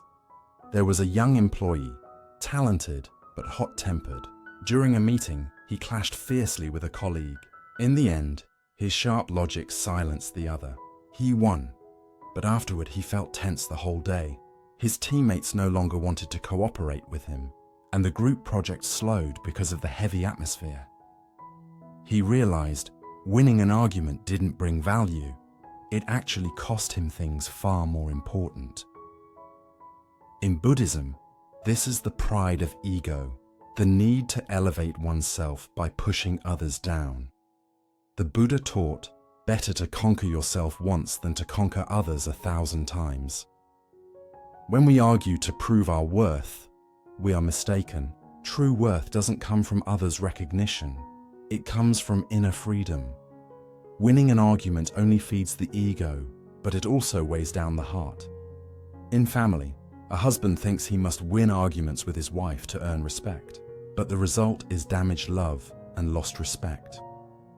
At work, a manager insists on always being right in front of employees, but when staff no longer feel safe to contribute, the company loses creativity. In friendship, a small political debate can end years of friendship simply because both sides wanted to be right. The greatest mistake is believing that our value depends on winning or losing with words. But the truth is, a truly valuable person doesn't need to win arguments. Your worth comes from sincerity, from how you live, from the peace you nurture, not from making someone else lose in a conversation. Practice. Choosing peace over winning. Next time you're in an argument, ask, if I win, what will change? If I stay peaceful, what will remain? If you see that winning won't bring much benefit, take a step back. Instead of pushing to the end, try smiling and saying, maybe you're right. Let's keep exploring this together. You'll find that sometimes it's the act of yielding that preserves the real value, the value of love and wisdom. When we let go of the need to win, our hearts expand. We are no longer driven by ego, but by compassion and clarity. This not only protects our relationships, it also lightens our own hearts. Because the truest victory is not in conquering others, but in conquering ourselves, rising above the ego's thirst for one-upmanship. One day, a student asked a Zen master, "Master, what should I do so that people will always respect me?" The master smiled. Don't look for respect in winning arguments. Find it in the way you stay calm in the middle of a storm. People will naturally respect you. When we realize that winning an argument is not true value, we see something deeper. Humility is the key to freeing ourselves from the obsession with being right or wrong. The power of humility.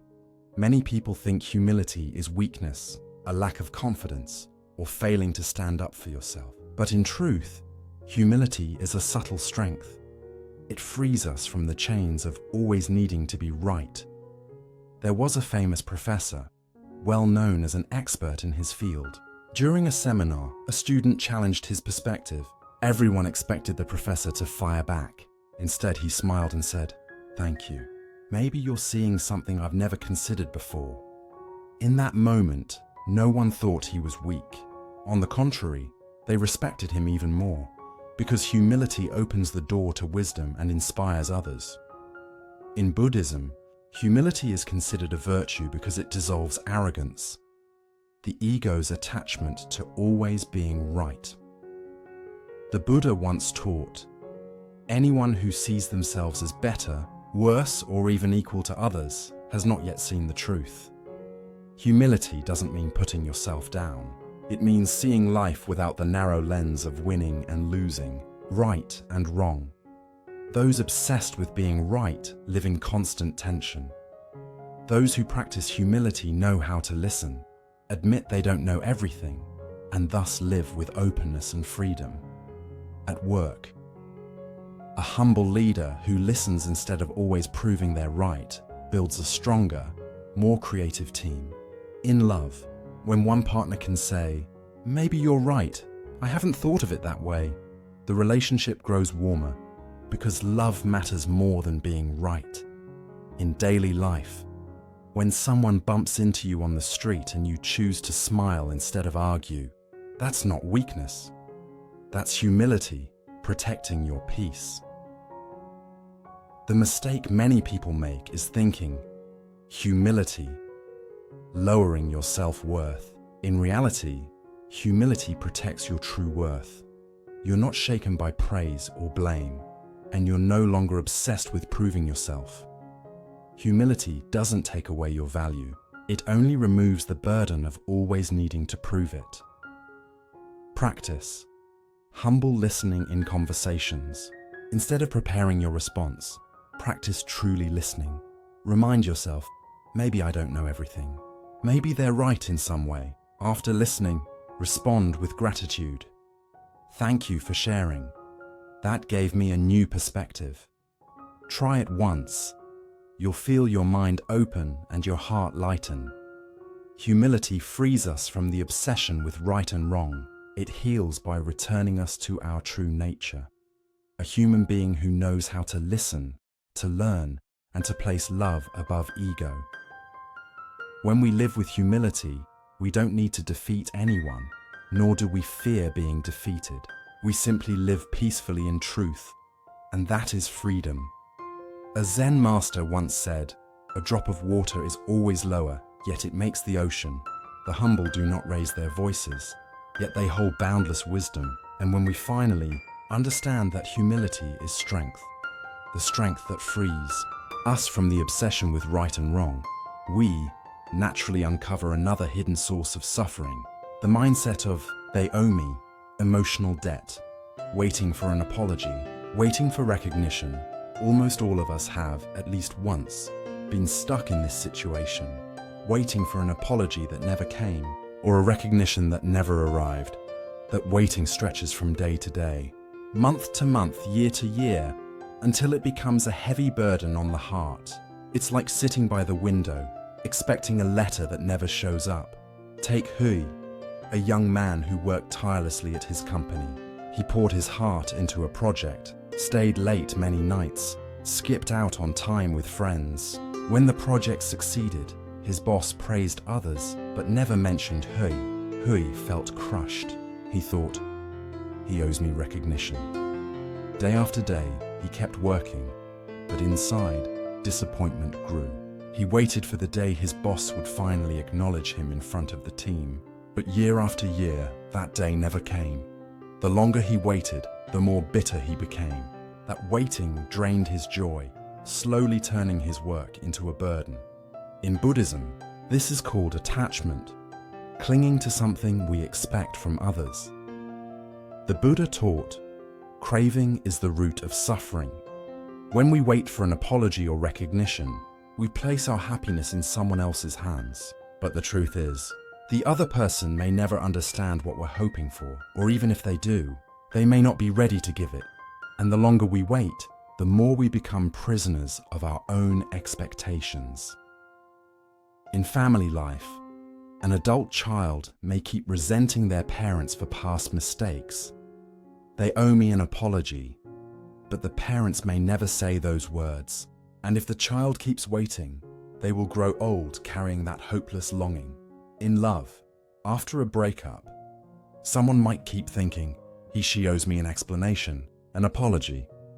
But once the other person has walked away, the only chain left is the one we keep tightening around ourselves. At work, many employees like Hui give everything they have, yet never hear recognition. If they keep clinging to that need, they'll burn out instead of finding joy in the work itself. The mistake is believing that only when they apologize or acknowledge us will we finally be free. But if we keep waiting and they never do, we'll spend our whole lives feeling empty. The irony is, they may not even know we're waiting. The truth is, our worth does not depend on someone else's words. Apologies or recognition are just passing reflections. They don't define who we really are.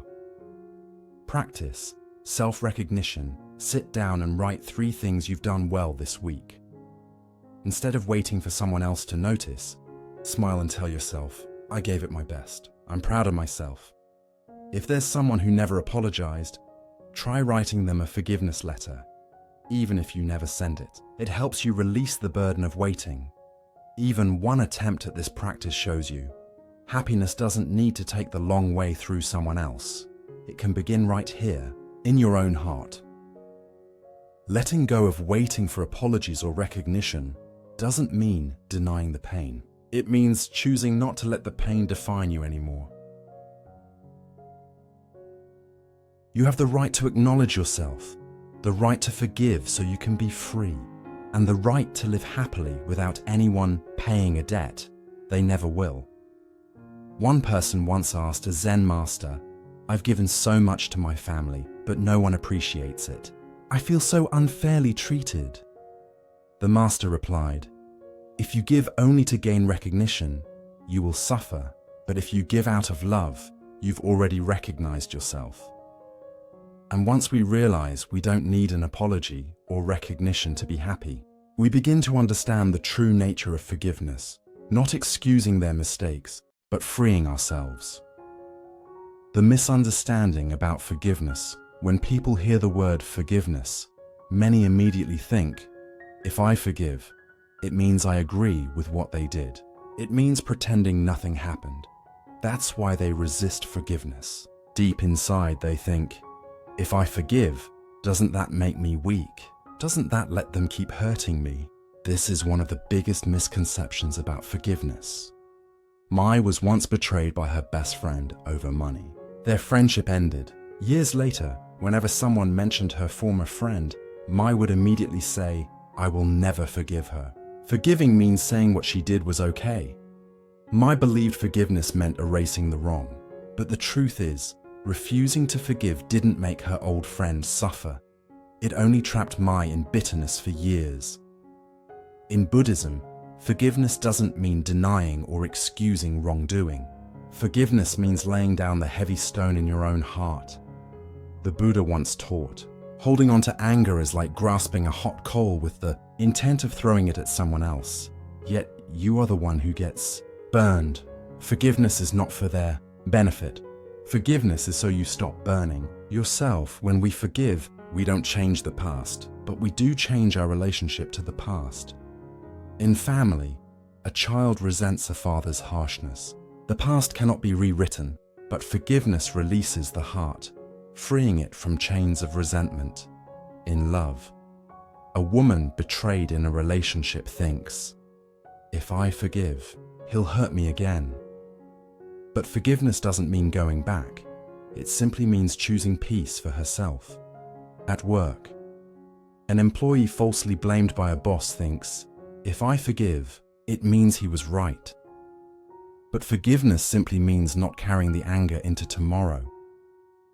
The mistake is equating forgiveness with agreement or denial. Forgiveness, approval. Forgiveness, denial of truth.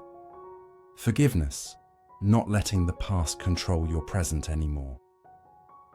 Practice. A letter you don't send. Write a letter to the person you haven't forgiven. Pour out everything, your hurt, disappointment, and unmet expectations. Then add a line. I don't agree with what you did, but I choose to let go of anger so I can be free. Keep the letter for yourself. Don't send it. The act itself is a ritual of release. Forgiveness is a gift you give yourself. It doesn't erase the memory or make you forget, but it dissolves the chains that memory once had on you. Forgiveness whispers to your own heart, I deserve peace. I don't need to carry this fire of anger anymore. Someone once asked a Zen master, if I forgive, does that mean I'm ignoring the truth? The master smiled. No, you don't ignore the truth. You just refuse to let that truth destroy your heart. And when we finally understand that forgiveness isn't about excusing others, but freeing ourselves, we see something clearly. Some people have long since left our lives, yet we still carry them inside us, not with love, but with resentment. We think, only if they apologize will I be free. But that's like locking ourselves in a cell and waiting for them to come with the key, when they may never return.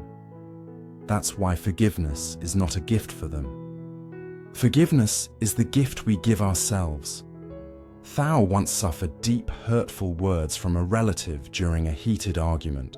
Those words felt like knives etched into her memory. Years later, every time she recalled them, her heart ached. She would say, "I'll never forgive until they apologize." But the years passed, and that apology never came. Only when she attended a retreat did she hear these words. Forgiveness doesn't need conditions. Forgiveness doesn't wait for the other person to change. Forgiveness means you no longer carry the fire of anger. That's when she realized she had been locking herself in the prison of memory for far too long. Forgiveness in Buddhism, compassion and non-self-compassion. Seeing that people who hurt others do so out of ignorance and suffering of their own. Understanding this doesn't justify their actions, but it allows us to soften, not because they deserve it, but because we choose love over hate. Non-self, recognizing that the self that was hurt is just a mental construct. When we see this, the weight of offense lightens. We are no longer bound by the story of me. The Buddha once taught, holding on to anger is like drinking poison and expecting the other to die. Forgiveness is putting down the cup of poison so we can heal.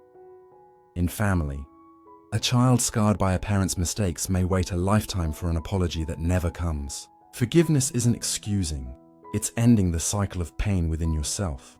In love, someone betrayed may think forgiveness means reconciliation. It doesn't.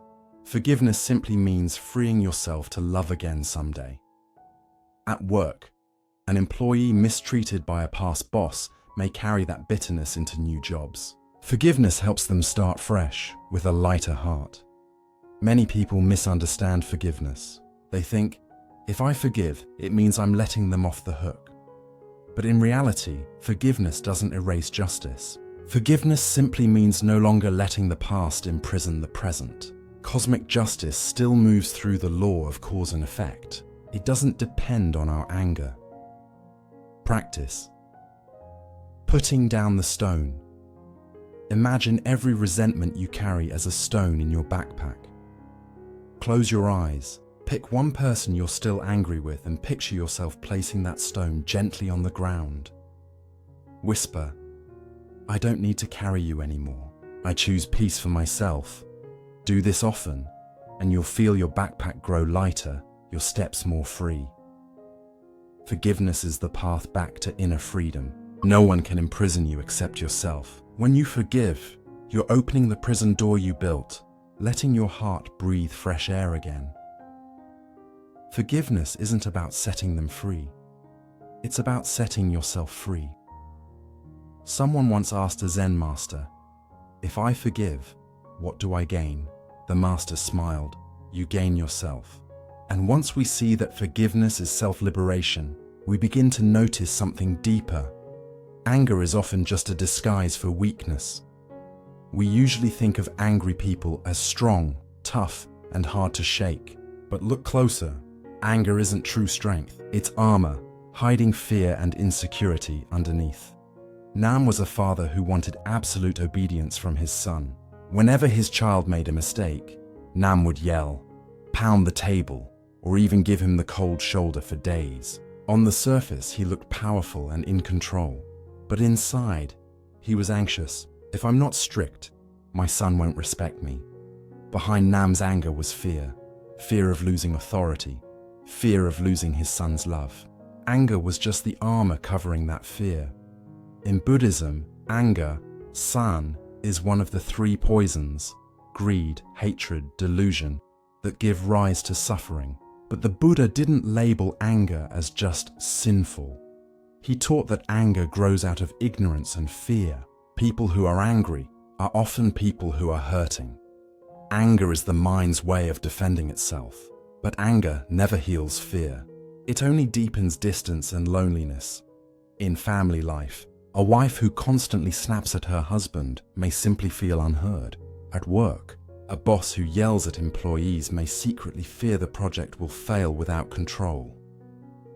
In friendships, a friend who explodes when teased may be hiding deep insecurity. The mistake is thinking anger makes us strong or respected. The truth, people may fear your anger, but they don't respect your heart. When the storm passes, all that remains is distance, wounds, and regret. Practice. Ask the heart behind the anger. When you feel yourself about to explode, stop and take one deep breath. Ask yourself, behind this anger, what am I really afraid of? Where am I feeling vulnerable? Simply naming the fear will soften the anger. For example, instead of shouting, "Why don't you ever listen to me?" you might realize, "I'm angry because I'm afraid of being ignored. Afraid I don't matter." When you see anger as just armor, you can choose another shield. Compassion. Compassion for yourself, admitting your vulnerability and realizing that's okay. Compassion for others, seeing that the angry person is also suffering. A heart rooted in compassion doesn't need anger to protect itself, because love itself is the greatest strength. Someone once asked a Zen master, "Why do I keep getting angry at my son?" The master replied, "Because you love him, but you fear losing him. Love without fear and you won't need anger." When we see that anger is only armor, we understand. Real strength doesn't lie in fury. It lies in compassion that transforms it. Anger isn't just a momentary emotion. It can become a habit, a pattern in family life, at work, or even online. Left unrecognized, anger is like fire. It can burn away intimacy, trust, and even your own heart. In family, a father comes home exhausted. His child hasn't done homework, so he yells. He thinks he's teaching discipline, but really, he's just unloading stress. The child grows fearful and distant. Love is still there, but anger's smoke blocks the warmth. At work, a manager, frustrated with delays, snaps, "Why are you always so slow?" Employees lose motivation, the team loses trust, and the project falls further behind. Angry words are arrows. They can't be taken back, and they wound both others and ourselves.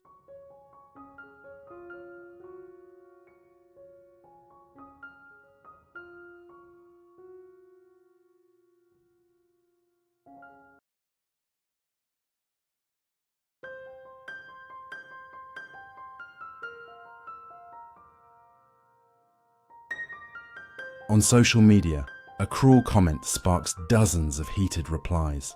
People insult, attack, divide, forgetting there's a real human behind the screen. In Buddhism, karma doesn't care whether words are typed or spoken. They still plant seeds in the heart. The mistake is believing anger teaches others a lesson. But the truth is, in family, anger cracks the bonds of love. At work, anger destroys teamwork. Online, anger fuels hatred. Anger never teaches wisdom. It only teaches fear and avoidance. Practice. 3 breaths of compassion. When you feel anger rising, stop and take one deep breath as you exhale. Think, "This person is suffering. That's why they act this way." With the next breath, whisper, "I won't add suffering to suffering. I choose peace."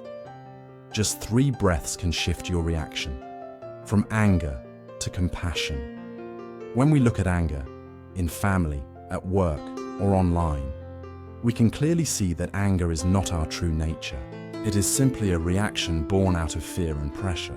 Healing begins when we stop identifying with anger. When we replace it with compassion, we not only save others, but we save ourselves. A Zen master once told his students, "When you see someone angry, imagine them as a child crying out of fear. If you respond with anger, you only add more fear.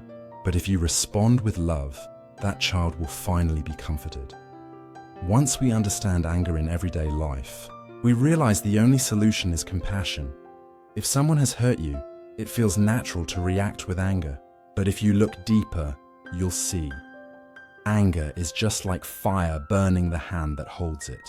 And there's only one medicine that can put out that fire: compassion. Compassion is not weakness. On the contrary, it is true strength. Only when the heart is wide enough to understand can we let go of anger. A story of compassion. One day, a woman came to a Zen master and said, "My husband gets angry all the time, and it makes me suffer so much. I'm so angry at him." The master asked, "Do you know why he gets angry?" She replied, "Because he's mean." The master shook his head. "No, he is angry because he is suffering. A happy person has no reason to be angry. If you can see the suffering in him, compassion will arise. And when compassion arises, your anger will disappear." The woman sat in silence. For the first time, she understood. Her husband's anger wasn't against her. It was the voice of his own suffering. Compassion in Buddhism. Compassion, karuna, is not pity. It is the ability to truly see and understand another's suffering. When we understand, love naturally follows. Anger comes from ignorance and fear. Compassion comes from wisdom, seeing the truth that anyone who causes harm is already suffering inside. The Buddha taught, hatred is never ended by hatred, only by love is hatred ended. This is the eternal law. In family life, when a child rebels, instead of only seeing disobedience, parents can see the loneliness or pressure the child is carrying. Once they understand, anger softens and love grows. At work, when a colleague is harsh, instead of reacting, we can think, maybe they're stressed, afraid of losing their job, or under pressure. Understanding that suffering, we can respond with patience. Online, when someone posts hurtful comments, we can remember, happy people don't spread poison. Maybe they are starving for love. Seeing this, anger fades and compassion arises. The biggest mistake is thinking compassion is weakness, that it lets others walk all over us. In truth, compassion doesn't mean accepting wrongdoing. It simply means that instead of answering anger with anger, we answer with wisdom and love. Anger only destroys. Compassion transforms. Practice. Look deeply to understand. When someone makes you angry, pause before reacting. Ask yourself, what suffering is driving them to act this way? Silently say, may you suffer less. May you find peace. Just by shifting perspective, the fire inside you begins to cool. Compassion not only heals relationships, it heals our own hearts. When anger dissolves, we feel lighter, more open. Forgiveness comes from understanding. Understanding comes from compassion, and compassion is the doorway to freedom. Someone once asked a Zen master, "What is the greatest strength of a human being?" The master replied, "A heart that knows how to love, the journey back to peace." By now we've walked through the terrain of pain, endless mental loops and clinging. We've learned to recognize impermanence, seeing that both happiness and suffering are like clouds passing through the sky. We've practiced mindfulness, discovered the power of silence, the dangers of anger, and the healing force of compassion. And then, through forgiveness, we discovered letting go is not losing. It is opening the door for freedom to enter. Compassion is not weakness. It is the true strength that heals our own heart and those around us. A Zen story tells of a man traveling with a heavy backpack. He complained to everyone he met, "I'm so tired. Everyone has made my life miserable." One day, he met a kind friend. The friend looked at his backpack and asked, "What's inside?" The man opened it. Inside were heavy stones, each carved with the names of people who had hurt him, memories of shame, bitter words and grudges. The friend smiled. "No one forced you to carry these. You put them here yourself. If you want to feel lighter, just put them down." The man stood silent. For the first time, he realized that freedom was never far away. It was always right there, in the simple choice to let go. Maybe right now, you're carrying some stones in your heart. An old memory, an apology that never came, a door left half open, a wound that never healed. I'm not saying you have to forget it all today, but I hope you remember this. You always have the choice to put it down. You always have the right to walk lighter, because life is impermanent. Everything comes and goes. The only gift that truly remains is the peace inside your own heart. a short practice. Together. Before we end this video, I invite you to join me in a short practice. As you breathe in, silently say, "I am here." As you breathe out, silently say, "I am at peace." Breathe in again and bring to mind someone who once hurt you.